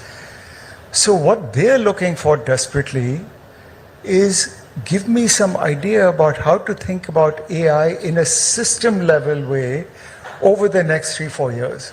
So it's not about this is my solution for, okay, how to improve diabetic retinopathy. And like that, I can give you 100 solutions. It's if I'm running the health ministry in Kenya, what is the roadmap for me for the next 5 years with AI? How do I make my AI health ministry AI enabled? How do I make my country's health system AI enabled? What are the data governance standards that I need? What are the policies that I need at the government level? What are the data sets that I need to develop? What kind of capacity building do I need to do for senior civil servants? That's where it all starts. Then you look at, okay, what solutions do you integrate into the systems? You look at how to roll that out. But one has to think of it in that holistic kind of way if we want to make tangible long-term change in these countries. Yeah, thank you. No, that really sums it well. And especially in the morning today, we had a good work group discussion on a framework where, this capacity, we talked about all this, that what does it take for the use case to succeed is all that what you mentioned. Yeah. So I know time is up. I would have loved to ask one last question, but I think I need to give it back to the audience for 2 questions because time is up for quite some time. Yes, the first And, okay. Mr. Wadhwani, you talked about the governments and you talked about the social sector and the challenges and how they look at AI to kind of get scale. But when you look at the third segment, you look at corporates like ITC, eChopal example, where they have thousands of outlets giving advisory service. They have grounds up data which they can analyze, commercialize, and really build impact for a large segment. So would you throw some light on the corporates in India which have the data sets in this space of either health, agri-tech, where they can really do impact because they have the data and they're really doing good work over the last 10 years? That's a great question, and I should have mentioned this earlier, but I think there's a big role they have to play, but with some constraints. And the biggest constraint is the following. In the US, I've run a public company. I started the company, built it up. Excuse me, we grew to about 35,000 employees. And as a company CEO, your first responsibility, is to your shareholders. They've invested money in your company. They expect you to give them a return on that money, etc. That is paramount. That becomes a constraint in terms of what companies can do and company leaders can do in terms of using X amount of their resources in ways that don't necessarily generate a short-term return. Long term, they can generate returns, no question. You're building your markets, more people will buy your product as they get better educated, as their healthcare improves, etc. But that's 10 years out. In the meantime, markets, whether you're in India or whether you're in the US, are looking at your quarterly earnings. If your earnings per share are down by 2% because you made some, so you have to keep that in mind. Having said all of that, there are companies absolutely that are looking at how do we use our data, how do we use the AI skills that we're developing for the greater good. At this stage, though, it's in its very, very early stages. Hopefully it'll grow. I think it'll grow. And if I can just broaden out for just a minute, if we look beyond these immediate solutions we're talking about in healthcare, etc., I'll tell you the one big tidal wave that's coming, that's going to be hugely disruptive, is the large-scale destruction of jobs that we're going to see globally. We're starting to see the early effects of that in more advanced economies like the US, etc., because AI penetration is a little greater, but you can absolutely see it happening.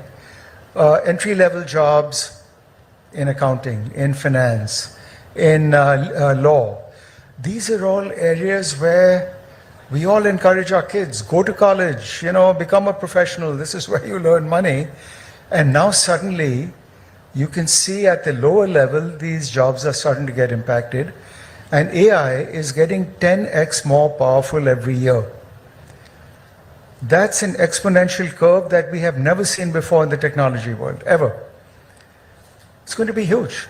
So you've seen, of course, we've all read all the dire predictions and all, and we've seen the rosy predictions. But this is coming up. So skilling, to me, reskilling is going to be a giant challenge for every country, including the US, to India, to Nigeria, to Ethiopia, everywhere. And no one has figured out what that means. Everyone talks about reskilling, but reskilling in what? What are the jobs that are going to be in demand 5 years from now, 10 years from now, 15 years from now? So if you ask me, I would say things like analytics, things like supervision of AI models. But it's tough to take someone who is, let's say, a data entry operator, right? It's a white-collar job. Who's a clerk, white-collar job. And say, okay, you're going to be now a data scientist. So those things need to start being thought through fairly quickly at a global level so we can start developing a skilling infrastructure isn't that tough, meaning how you deliver the training. But what do you train people on? So, we all have people coming to us, younger children saying, looking for career guidance, what do you do, etc. And until 5 years back, 8 years back, it was fairly easy, Go to college, go into law, go into engineering, go into medicine, etc. Your future will be there. Now it's much more unclear. And dynamic. So I just became a granddad, so I've got 2 little grandkids, 2 years old, 2 months old.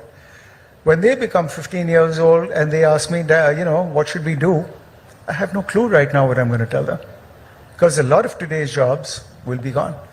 Yeah. But this is a public sector issue. Governments, with the assistance of the private sector, need to start thinking about this seriously. But I don't see this happening anywhere in the world, including the US. Yeah, sure. We don't have time. Sorry, Mr. Sunil is around, and so please, spend some time with him. It's an evening, and there is dinner, and we have one more very interesting panel coming up. So thank you, Mr. Sunil Wadhwani. Thank you for your commitment to India. Thank you for bringing the best insights and enlightening And us. just to end on a positive note, I hate to end on a down note of, jobs going down the tube. But like I said, I'll just reinforce the fact that this is a unique moment of time that I think opens up the space for India to truly show that it can be a global leader it can be the leader in the global south in terms of showing how to apply AI for social good. No one else is doing it. We have the experience here. We have the large-scale use cases. We've got, I think, a very enlightened government in terms of how to use technology.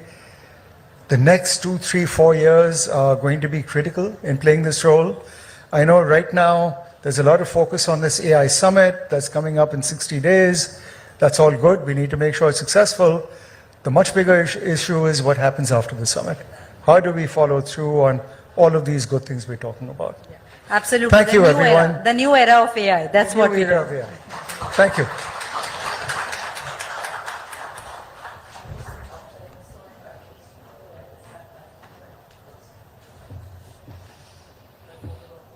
Thank you for a timely and thoughtful conversation. And now, the last session of this year's GTS Innovation Dialogue. We have the final panel, the spine that powers use cases, compute and its discontents. For this, I'd like to welcome to the stage Shiko Gitao, Chief Executive Officer, Kahala, Raymond Ononibu, Founder, Horus Labs, Raghu Dharmaraju, Chief Executive Officer, Art Park at the Indian Institute of Science. This panel will be moderated by Shankar Maruvada, Co-founder and Chief Executive Officer, Ekstep Foundation. Please. Can I have the video, please?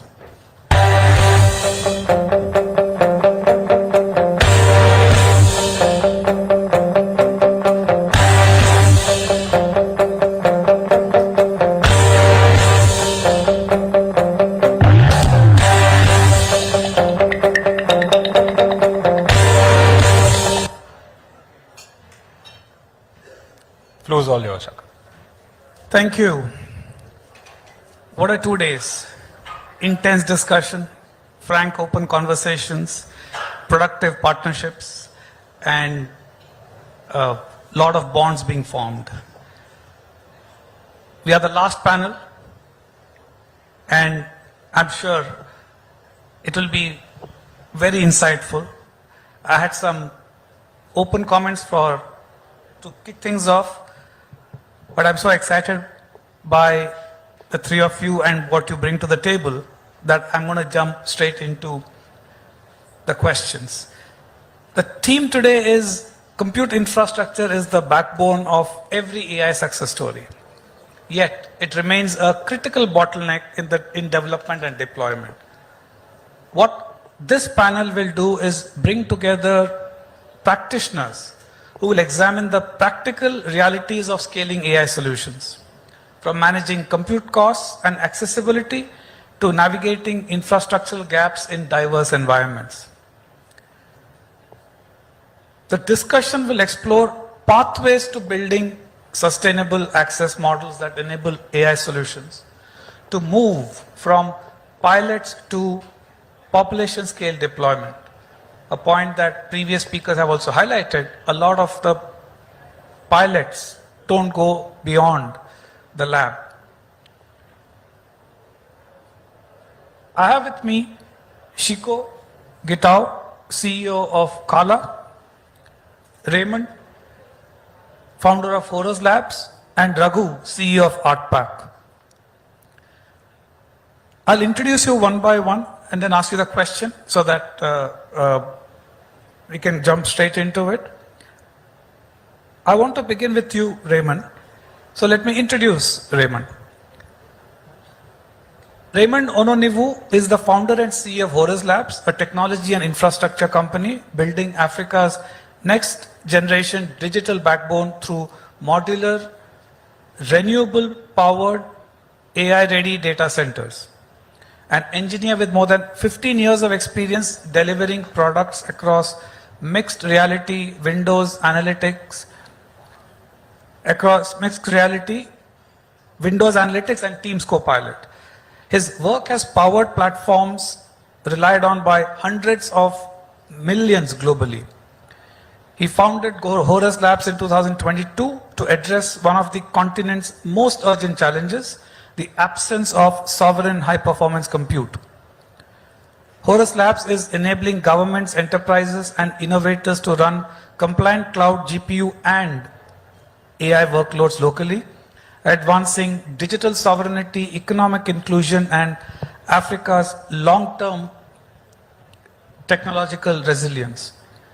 My question to you, Raymond, is this. You've been vocal about the need for Africa to build sovereign local compute capacity. Why has this issue become so important globally? And what is driving the push for AI infrastructure sovereignty across regions?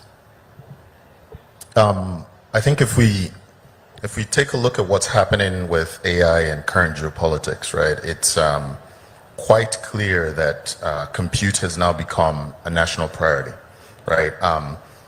When a country or a region fails to build its own sovereign compute, it is a permanent consumer of the models, the laws, and the actual priorities of another locale, right?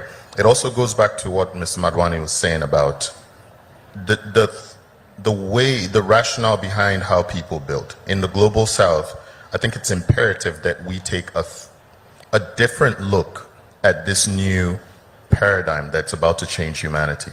We need to look at it from a values-based perspective. We need to build things that are relevant to the development and progress of humanity versus, you know, a more capital-based outlook or sort of a world-controlled perspective. I think it is now entirely up to us to look at this new technology and build from the ground up for the people that matter in order to include as much of the world as we can in that development. So it's crucial, it's imperative, not just from a national security perspective or, you know, from a commercial angle, but we actually can make significant change that we will benefit from. I mean, India and Africa are quite similar in the diversity, the population size, the market size.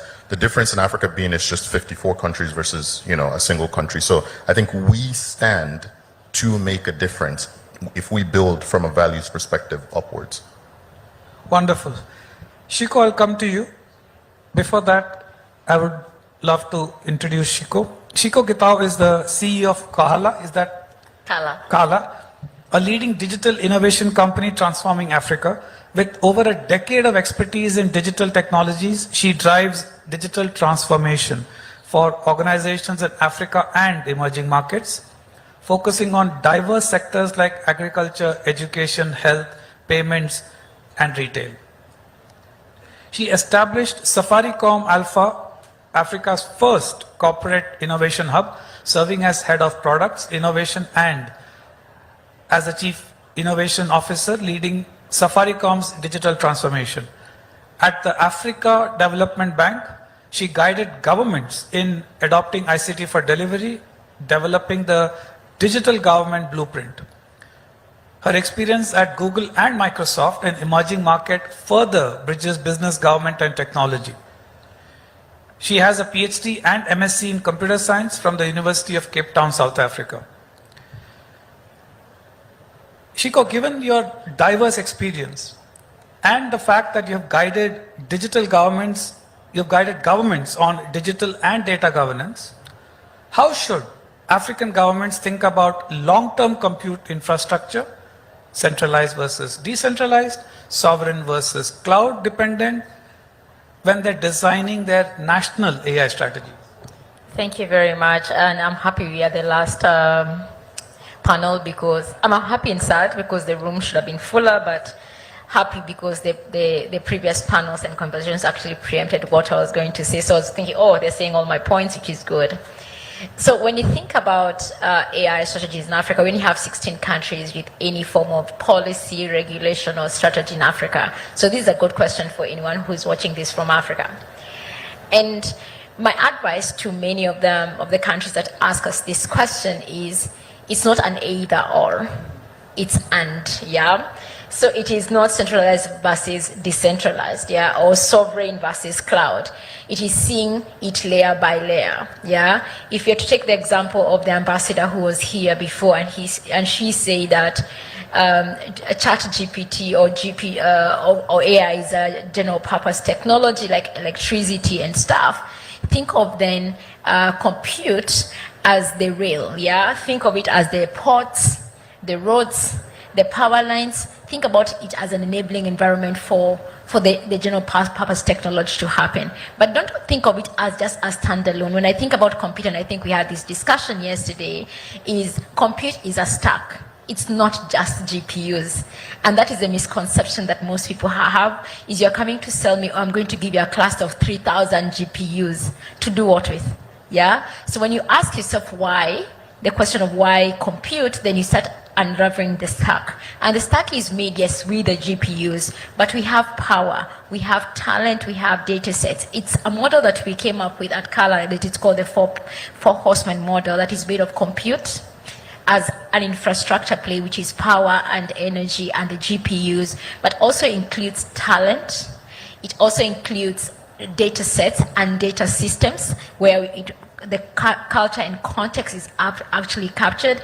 And most importantly, it captures the market, the use cases. Because what's the point of having GPUs, 3,000 of them or whatever, and building all these models and nobody is using them? So we have to be able to take care of all of that. So that is how we look at computers. You have to solve for the whole stack.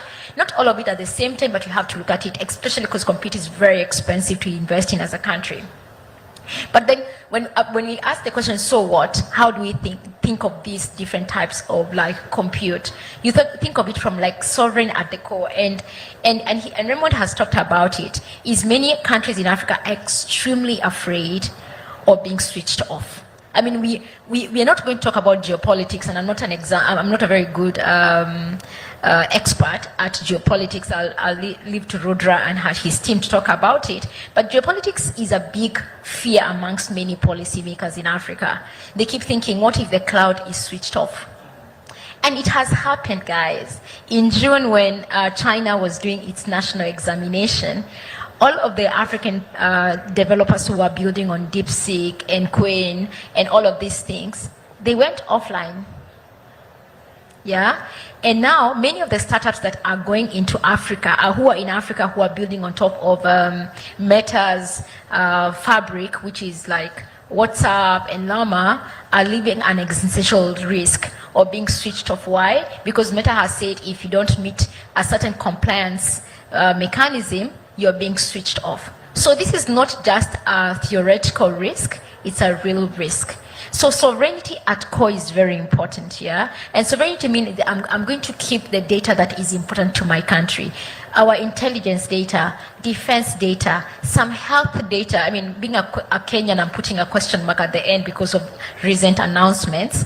But data that is important for the safety and security of our people in our country needs to be put on core. Then, number two, we need to think about edge. We're in Africa. Power is not the most accessible thing. So being able to allow some of this compute to be on edge, very frugal, that can be run on device, is very, very important. And then the big elephant in the room, cloud. Oh my God, the amount of arguments I've had about cloud. Oh, they're going to steal our data. But there is, like I'll give you a very solid example. During COVID, we needed to crunch a lot of data sets at a very short time to be able to enable our governments to make decisions. We couldn't do that on edge. or my computer. We had to go, and AWS did give us cloud compute to run these models. At times of that where there is need for like a burst of power and compute, that's when you rely on that. But then in there you work with, am I going to put some of the data on-prem and do the processing on cloud? You have to enable the governments to see all of that. But it goes back to the previous speaker who said, and he said he was so on the mark because that's exactly the same feedback, is when you go to African government, don't sell them GPUs. Sell them a solution, the full stack. So when you go and talk to governments about your AI strategy, you're not selling them, oh, this is how to get 3,000 GPUs, but rather this is how to solve for health. And like for example, COVID, when we went to sell cloud to them, we said, you know, we want to solve for COVID. We have all these data sets that you've given us. We can't be able to provide you the solution without this cloud access. And we got it was the first and I think the only exemption that we got for running the models on cloud. So it is, when you think about cloud, I mean, you think about compute from, it's a stack. It is about sovereignty to a point. It's about the use case that you're solving for, but also it's about the use case you're solving for, but also the solution you're providing to the governments. That's how we sell it. Thank you. Thank you, Shiko. You've really unpacked the nuances of what otherwise is a very simplistic 0-1 kind of a situation. Now I'll come from Africa to India and my good friend Raghu Dharmaraju. Raghu is the CEO of Art Park at the Indian Institute of Science. He has been building and scaling innovations and institutions for impact for over 2 decades. He is a fellow of the Lancet Commission for Reimagining India's Health Systems. Art Park fosters innovation in AI and robotics through startups, platforms, and skilling. It is also helping impact-focused organizations leverage LLMs for societal good at scale in LMICs and building DPIs and DPGs or digital public goods in health, climate, and languages, partnering with the Office of the Principal Scientific Advisor, Government of India, MeitY, ICMR, Niti Aayog, and some other states and cities. Along with partners like Arman and Belong, it is a double winner of the Global Grand Challenge for Equitable AI. Raghu, the Indian government has introduced a distinctive approach to addressing compute access that is now shaping the demand for localized AI infrastructure. In your view, is this model working? If you could describe the model, and do you think it's a viable blueprint for other countries in the global south confronting similar challenges? Well, I'm no expert on other countries' budgets, but we are very grateful for the approach Indian government has taken, and I'll give you some examples, very specific examples, right? So some of our climate work is actually a winner of the India AI Mission Challenge and also Grand Challenges India. Through this, we've received compute access, right? And which you can imagine is quite critical at the stage of model training. There's a startup of ours that we built from scratch at IISc, Professor Sasi Ganeshan.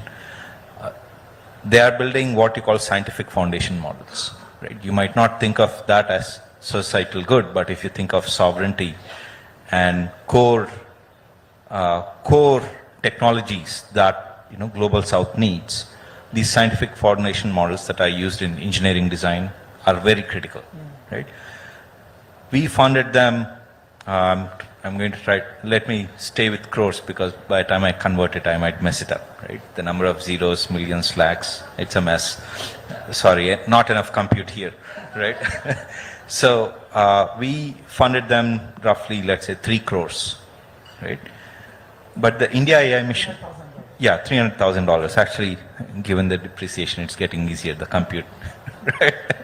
So just cut a couple of zeros, I guess. But the India AI mission came in. They were one of the 8 foundation model challenge winners. They currently are going to have around, let's say, 250 to 300 crores of compute costs taken care of for the next year, right? It doesn't cover all their costs, but they are going to make a lot of progress based on that. So to me, it is working. I will, maybe in follow-on we can talk about, I think we have a lot of anxiety about compute, and part of that comes from not using it smartly. Right? And we can talk about that a little bit later, which is how you might use compute during initial proof of concept needn't be the same that you use for scaling. Right? Maybe I'll Stuff ask you a like that. follow-up question, just to build on that. At least the mics are not going rogue. You supported AI deployments in lower and middle income contexts. What strategies have been effective in ensuring that compute-heavy models remain viable in low resource or intermittent connectivity environments? Yeah, so actually you asked the question that I wanted to kind of get ahead a little bit, right? First, this whole idea of, I mean, let's take generative AI as such can be very compute heavy, right? But sometimes you actually should not be generating de novo answers to every question, right? If you take a question X, even something that's a bit complex in public health, right? And given a particular language or a combination of languages, maybe there are 10, 20, 30 ways of asking a certain question, right? Now, instead of trying to interpret every time, if you take, let's say you cache these various modes in which you are getting that FAQs question, in the old world. right? FAQs in the old world, cache that, and do maybe a new world semantic search sort of thing. Suddenly you bring that amount of compute you have to use dramatically lower, right? That is one example. There is also lots of smart ways of doing compute at the edge, right? We have worked with professors at IISc on oral cancer. Actually, at my previous organization, Debjani AI, something more heavy, anthropometric measurements.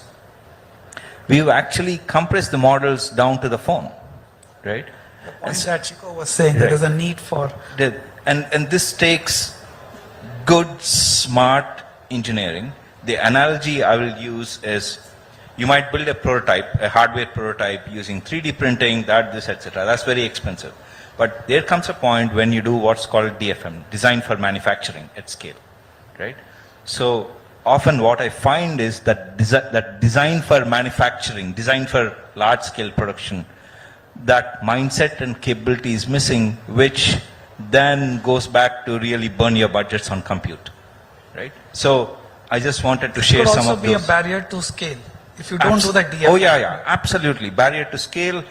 It could also be a barrier even in your, even in your training, right? Where you're trying to, let's say there's a use case, you have to be, this is an important thing, you have to be really use case first. Maybe yours is a screening use case where 90%, I'll use some unscientific terminology here, 90% accuracy might be good enough, right? Because it's essentially referring certain. Now when you do that, you can literally reduce the model size. It's a trade-off, whereas trying to go for that 95% might blow it out of the water in terms of, every little bit of accuracy costs more, right? So it's really thinking deeply about your use case and asking what's the trade-off between the impact, and realizing that AI is not the only thing that is actually going to, that money probably is better spent in maybe training the ASHA workers and taking that image a little bit better. Yeah.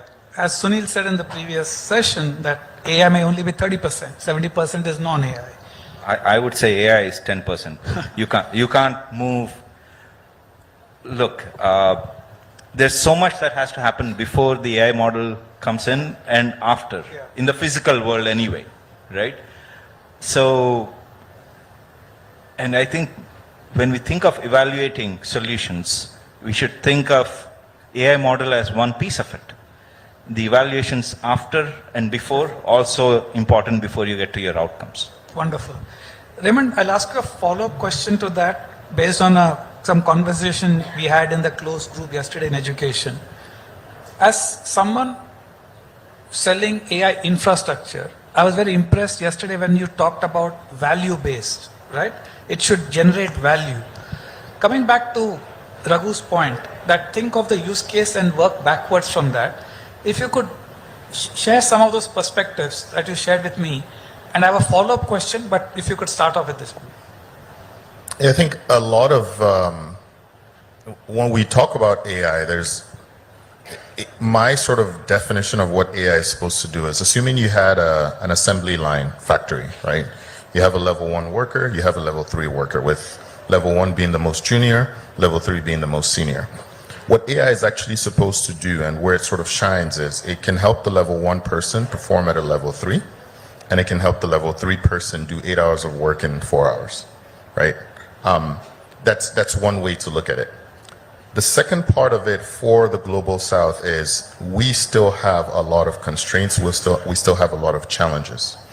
I hate to do this. I always use Snapchat as an example, but if anybody's from Snapchat here, please don't skewer me. We shouldn't be building companies that help people delete pictures. We have challenges. We have real challenges that we need to solve, right?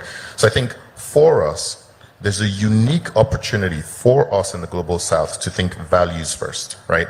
What are the things that matter to us? And quite frankly, what a lot of these models are is going to be a transfer of culture, right? Systems behave, eventually they start behaving organically like the people who created them. You made a very interesting statement.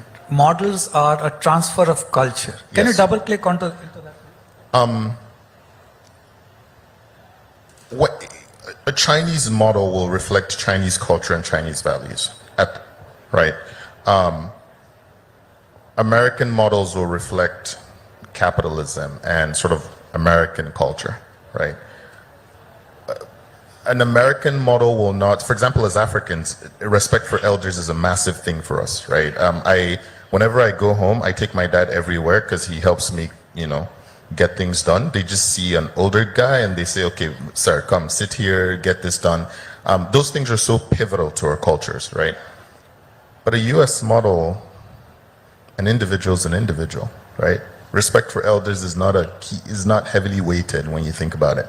So I think when you look at it as a transfer of culture, what matters to India and to Indians and what Indians collectively are trying to achieve will be reflected in the models that they build, right? Ultimately, the things we do for work, we're all aiming to sort of create a world that we want to see, a world that we want to live in.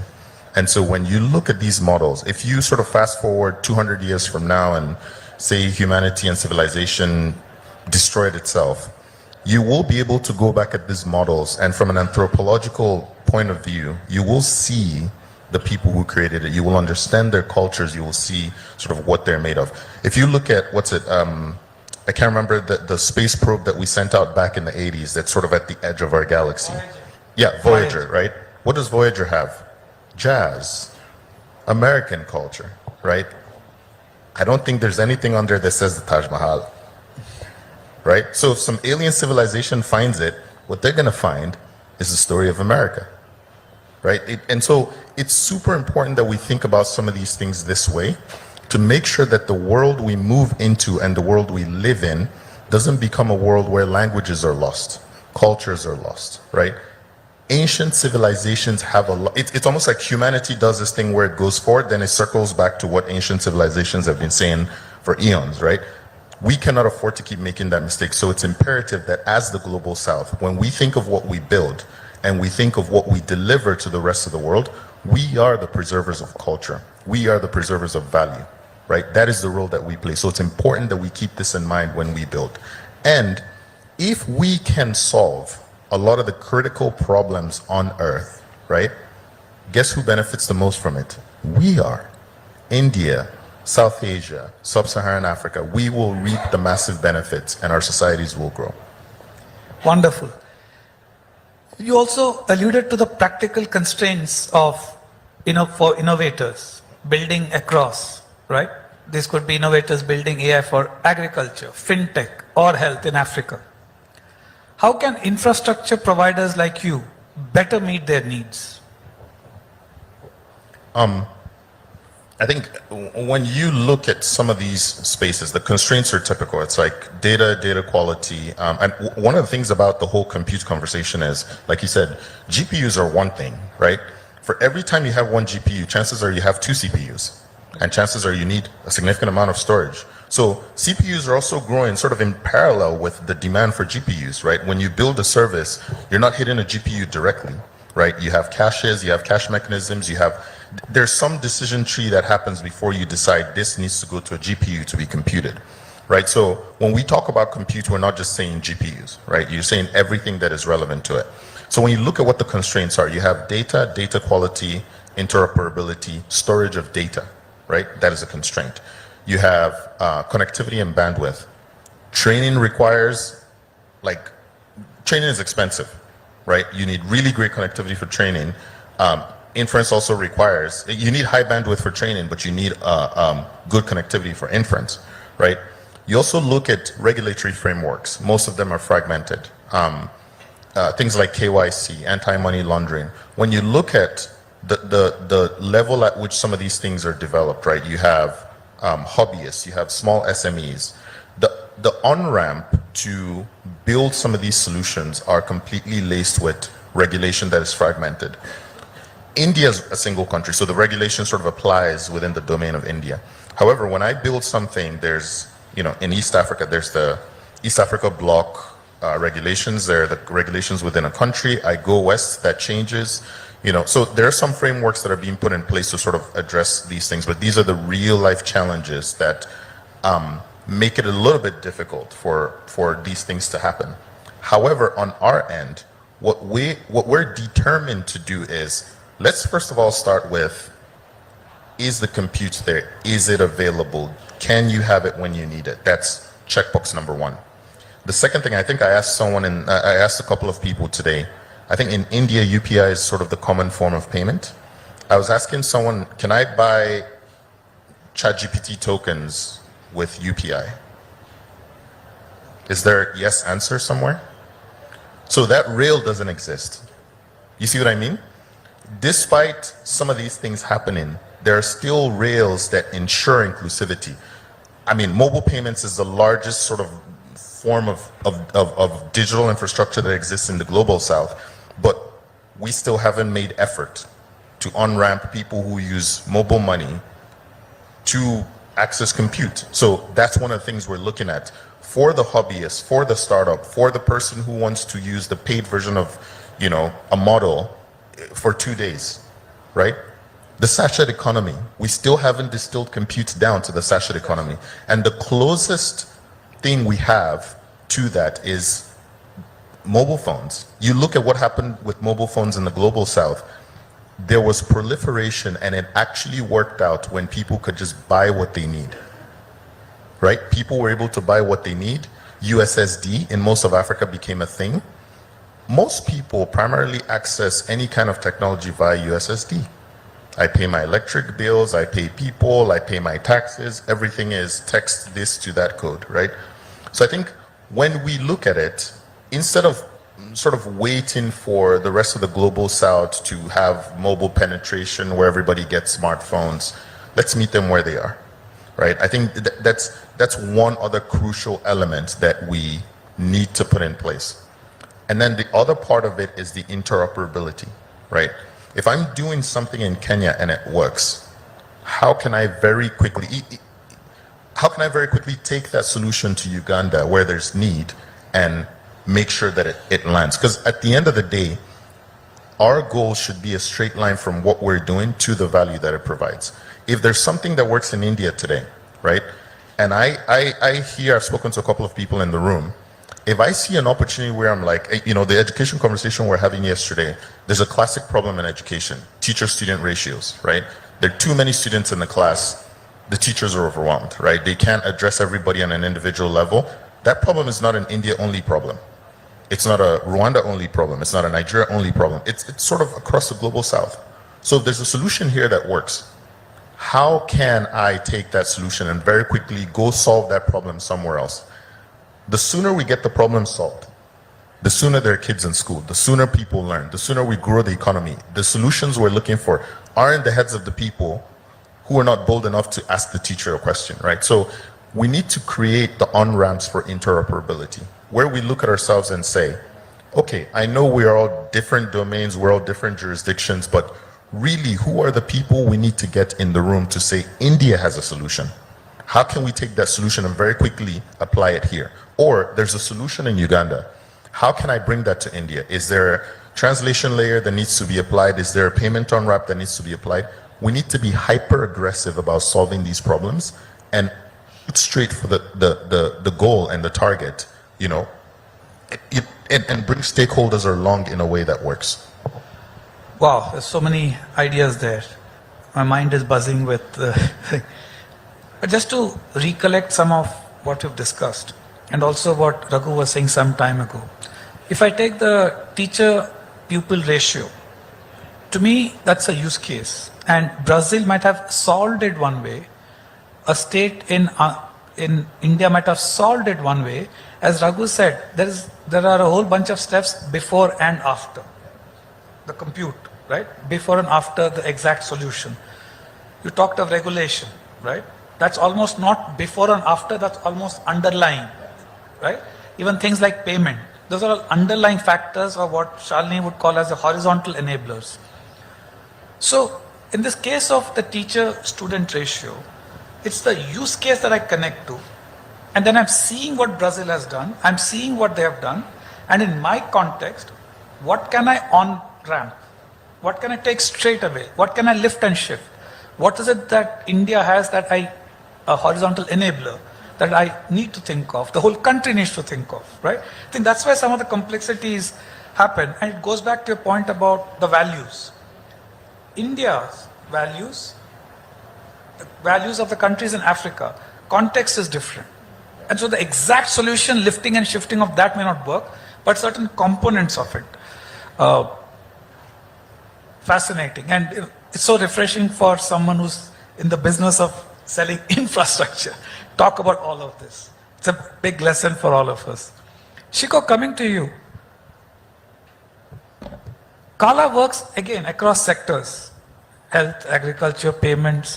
What lessons have you learned about designing AI solutions that are resilient to infrastructure gaps, particularly in low connectivity and low compute environments? Thank you very much. And I was hoping that Raymond at some point stops because he was just preempting again some of stuff. And in addition to value is when you look at these large language models, and I love that he said it's a transfer of culture. So hopefully when we come back in February, you're going to be releasing a paper of like a large scale study you've done around tokenization and how language is biasing our thinking, not just our perception of AI. Anyway, they're trying to boil the ocean.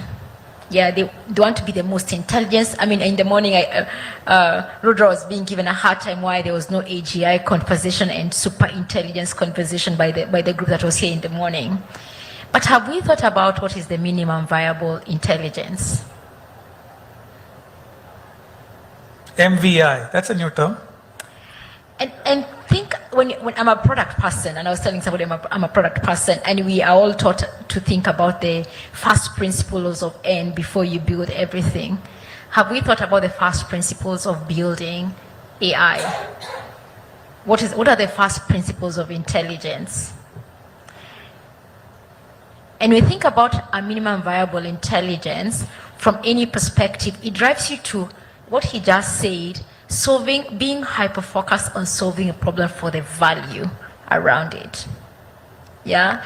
So we are trying to boil the ocean of making sure all the 2,000 languages are well represented in Llama and in OpenAI, in Claude, or the people whose companies I've just called.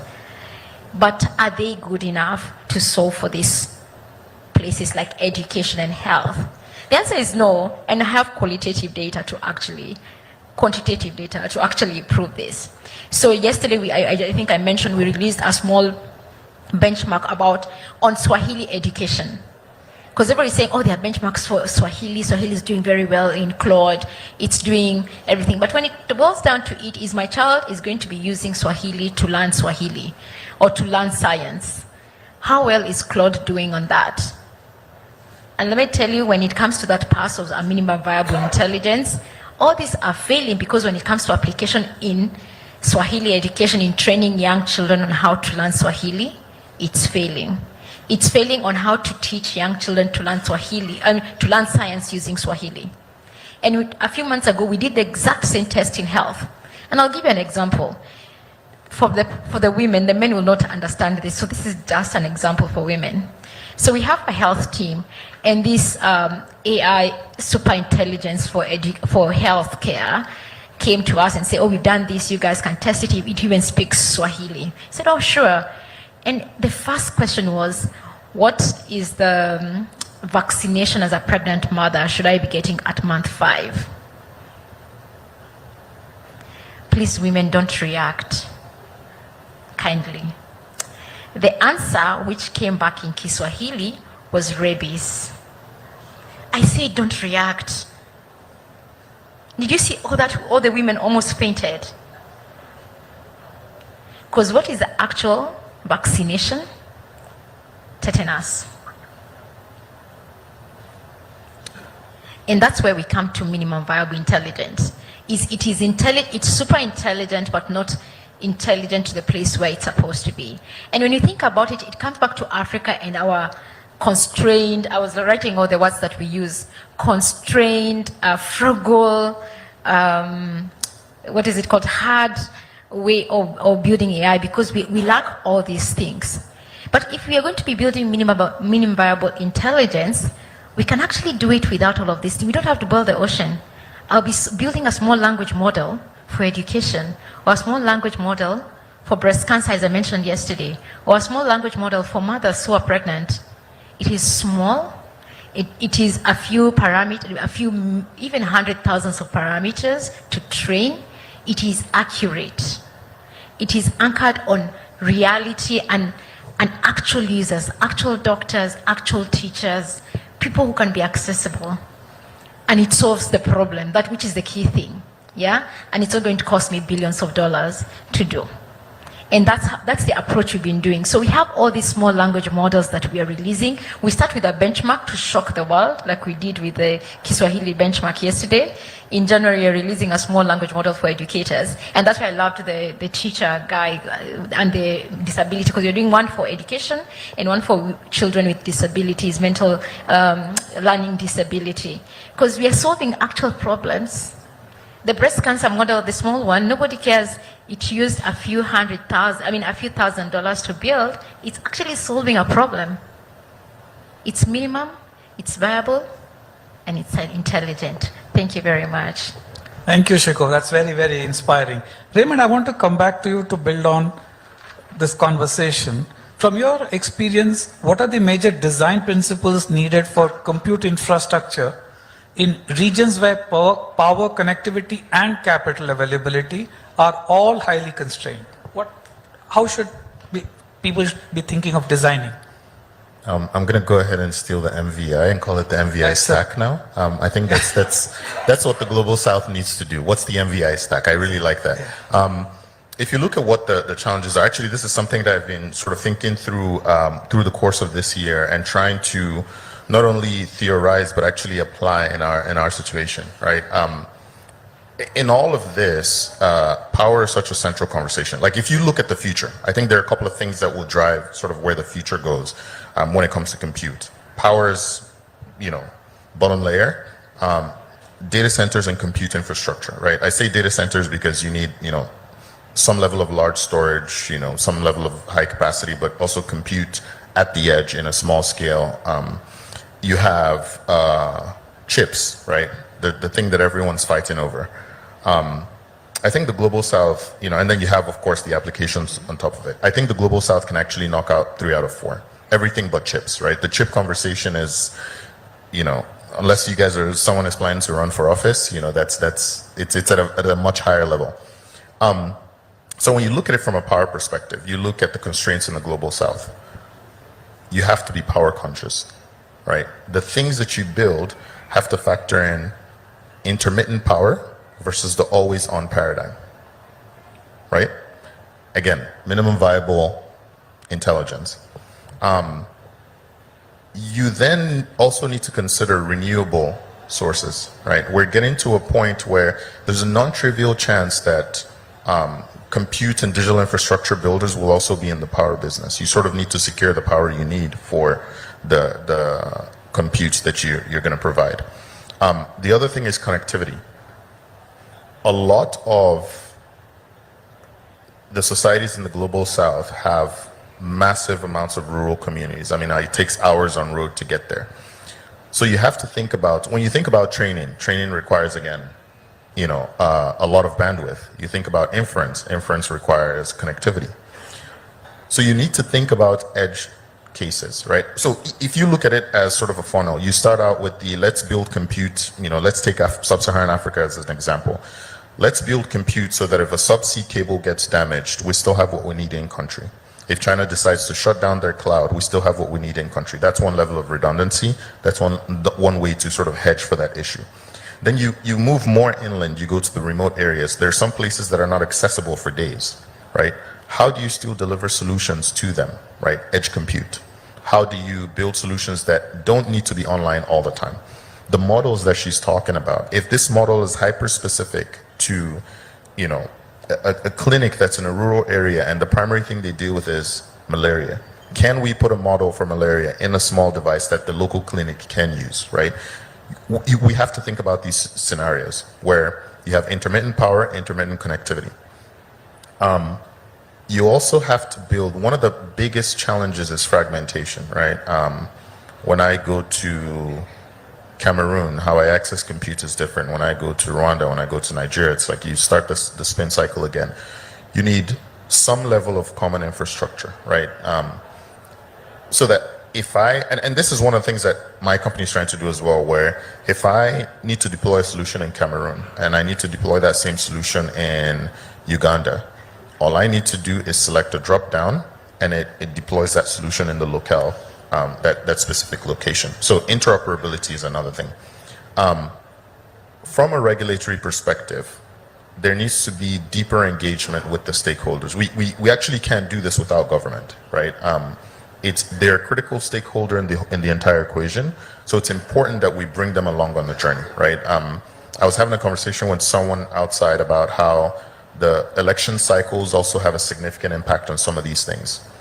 People get voted out in tranches of 4 years or 5 years. So we sort of have to also engineer the MVI in such a way that it outlasts the political cycle, right? How do we get on a journey agnostic of who's in office? So that's one thing to solve for. The other part of it is skills development. Building the ecosystem is so crucial and so important for the longevity of things. It is also the case that the largest sort of our collective brain and our collective intelligence as humans is still by far more powerful than any AI or AGI that we can build. So we already have the best intelligence first. We just haven't networked it properly, right? So it now becomes a question of, yesterday in the education forum, we were having a conversation about how people are learning things differently. One of the places that I'm really happy to see AI shine is in education. India is a British system. I grew up in Nigeria, which is a British system. Kenya is a British system. There's a non-trivial chance that when we talk about things in math and science and English, we sort of have a common base, right? You either know the math or they beat it into you, right? And so, but what we're starting to see is there's a deeper awareness of the differences in humans. Neurodivergence, the difference in how people learn, right? These are some of the things that I would say some of these societies in the global south haven't really paid attention to for a while. One of the things I love that AI is doing is, if I know 2 ways to do long division, I will suddenly discover a 3rd, 4th, 5th, 6th way to do it, right? And this is super inclusive because now the kid who doesn't understand the British way has other options. The key is learn long division. So what we're gonna see is a proliferation in the different options on how people learn. So that's going to benefit our education systems. The other part of it, and one of the reasons why I think having sovereign compute is super critical. I could watch all the videos about cricket that I want to watch. I mean, I could deeply immerse myself for all of 2026 in cricket. But until I pick up a bat and I play a game, I will never be a cricketer, right? It's important for people to be in the arena, right? One of the things that I'm super excited for is one of the plans we have is to do data center tours for schools and education in our region. I want to be able to go grab a bunch of students from, you know, all the way from primary all the way to high school. Come spend a day with us at the data center. We'll feed you, but you sort of see how things operate, how the internet works. It's super important to seed those things so that people don't just read theory, they get to see. And they get to see people like them who are doing it, right? So the principles are seen in practice, yes, in the arena. One of the things that really seeds, people can only move or create to the extent of their imagination, right? So the part of the reason why these things need to be sovereign is so that we can extend the imagination of the populace. And so that 10, 20, 30 years from now, there's not a shortage of skills. People can actually innovate. You've built the foundation on which people can innovate. And one of the things I'm really, really excited for the Global South is, there's this conversation, every time I have a pitch, right, or I have to talk to people who are asking me what my business is about and, you know, how are you gonna do this? This costs so much money. I always ask them, what do you envision as a data center? When you think about a data center, what do you see, right? People are like rows and rows of computers and massive facilities and the whole 9 yards. And then I tell them I'm building a 180 square meter facility that's a tier 3. And it's like, right? It's super important for people to see the reality of these things and for us as the Global South to innovate.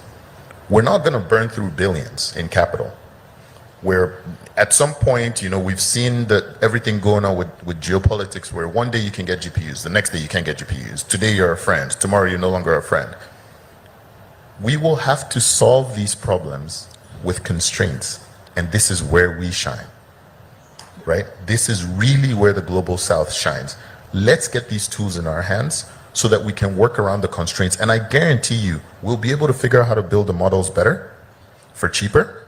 We'll be able to figure out how to optimize older hardware, right? These are the value props, these are the things that we are good at, and so it's super critical that we get to task very quickly. Thank you. Thank you. Can I give an example? I mentioned we have some GPUs back in Nairobi. So when you were launching the center, we got some GPUs for sure. And I remember our PS is, I don't know what a PS, permanent secretary, principal, they call it principal secretary in Kenya. They're just under the minister. He was one who was launching the center, and he came with like the Kenya Investment Authority of the chief executive officer and a few other government people came, and he said, yeah, sir, this is the GPU. And he said, this is GPU? I said, yeah. I thought it was a whole container. And for me, that was the most amazing moment of 2025, because that what he's saying, believability clicked, is like, oh my God, we can have GPUs in Kenya. We don't need 15 acres of land to actually host some of these things. And I totally agree. I just want to emphasize that because it was one of my favorite moments for this year. That's a stunning incident. Father time is ticking down. So Raghu, I'll come to you for the last word. The question is, through Art Park, you've supported AI and robotics, innovations for societal good across health, climate, and languages. What have you learned about the compute needs of mission-critical social sector applications, and where do the current gaps lie? We actually touched on the compute needs a little bit, right? I see that a lot of gap is in just thinking smartly about how you put use case first and engineer backwards smartly. What you do at a prototype stage has to be different from what you do at a scaling stage. And there are various engineering tricks there. I used one example. I actually want to shift attention a little bit beyond compute in terms of other DPI. If you put a gun to my head right now and say, Raghu, what are you most worried about mission critical stuff? It's actually not compute. It's purpose appropriate, use case appropriate data. And I think as an ecosystem, Can you give an example of that? I'll give an example of that. Let's say, TB. We talked about TB, infectious disease that kills more people every year. In fact, I was instrumental in really pushing hard when I was at Vadvani AI to pick that up, right? But many years after we thought we solved chest X-ray TB AI, right?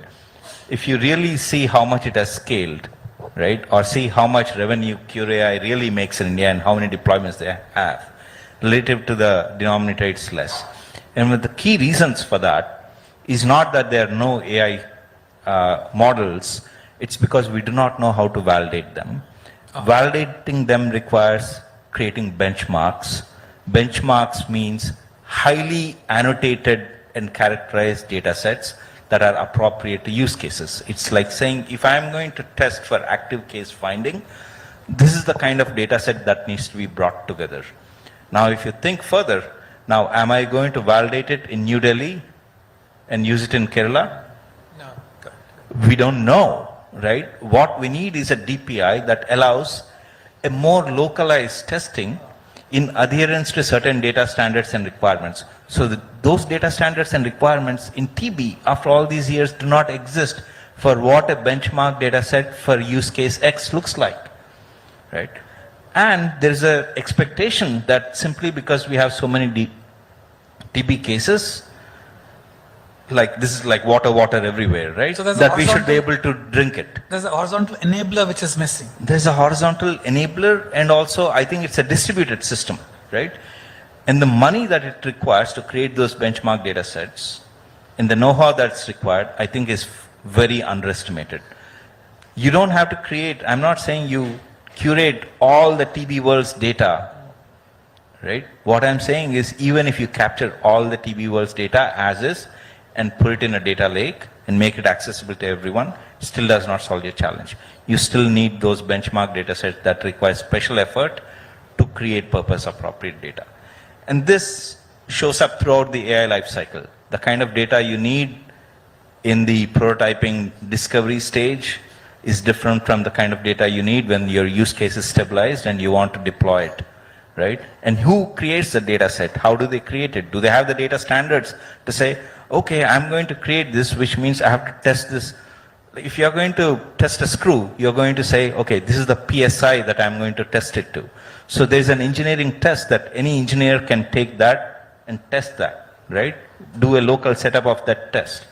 But we haven't created that for a lot of AI use cases, right? And to me, that an expectation that simply because we have oceans of water, that we'll be able to drink it or give it intravenously, and not realizing the cost of the filtration and the effort that requires and the infrastructure that takes, that worries me a lot. Incredible. Unfortunately, time is up. I'm sure there'll be a whole lot of questions, but we can continue the conversation over dinner. The panelists are here. We'll have dinner served after this. I want to end on a big note of thanks to my fellow panelists. I could see the passion, the insight, and the depth, and some of the points that you said. I think Raymond, you talked about, can you show the reality, the example of the principal secretary seeing the GPU. Can we extend people's imagination? What struck me is the idea of collaboration is when we look at each other and talk to each other and see what each other we are doing, problems we are facing, it is extending our imagination. What is an idea to us becomes a reality of someone who has already gone further down that path.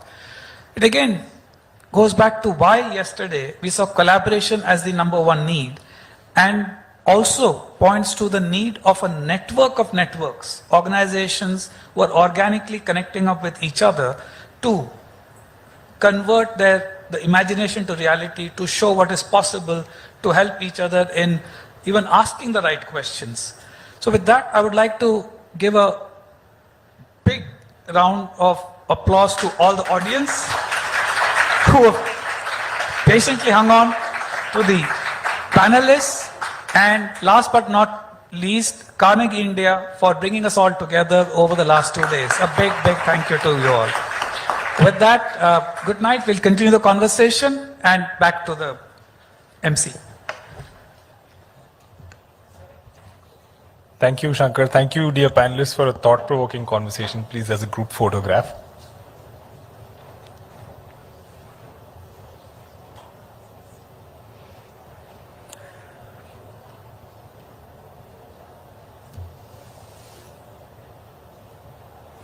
That brings us to the conclusion of day 2 and of the GTS Innovation Dialogue 2025. Thank you to all our panelists, speakers, moderators, and all of you present in the room for being part of this incredible journey of ideas, innovation, and impact. I think it's been a pleasure, just from the outside to watch all these experts learning from each other in real time. And yes, it's been absolutely wonderful. Please join us all for dinner in the ballroom, and we look forward to welcoming you again. Thank you. And fellow at Carnegie India, and also the chief coordinator for the Global Technology Summit. This year's edition of the GTS Innovation Dialogue is also an official pre-summit event of the India AI Impact Summit scheduled for February.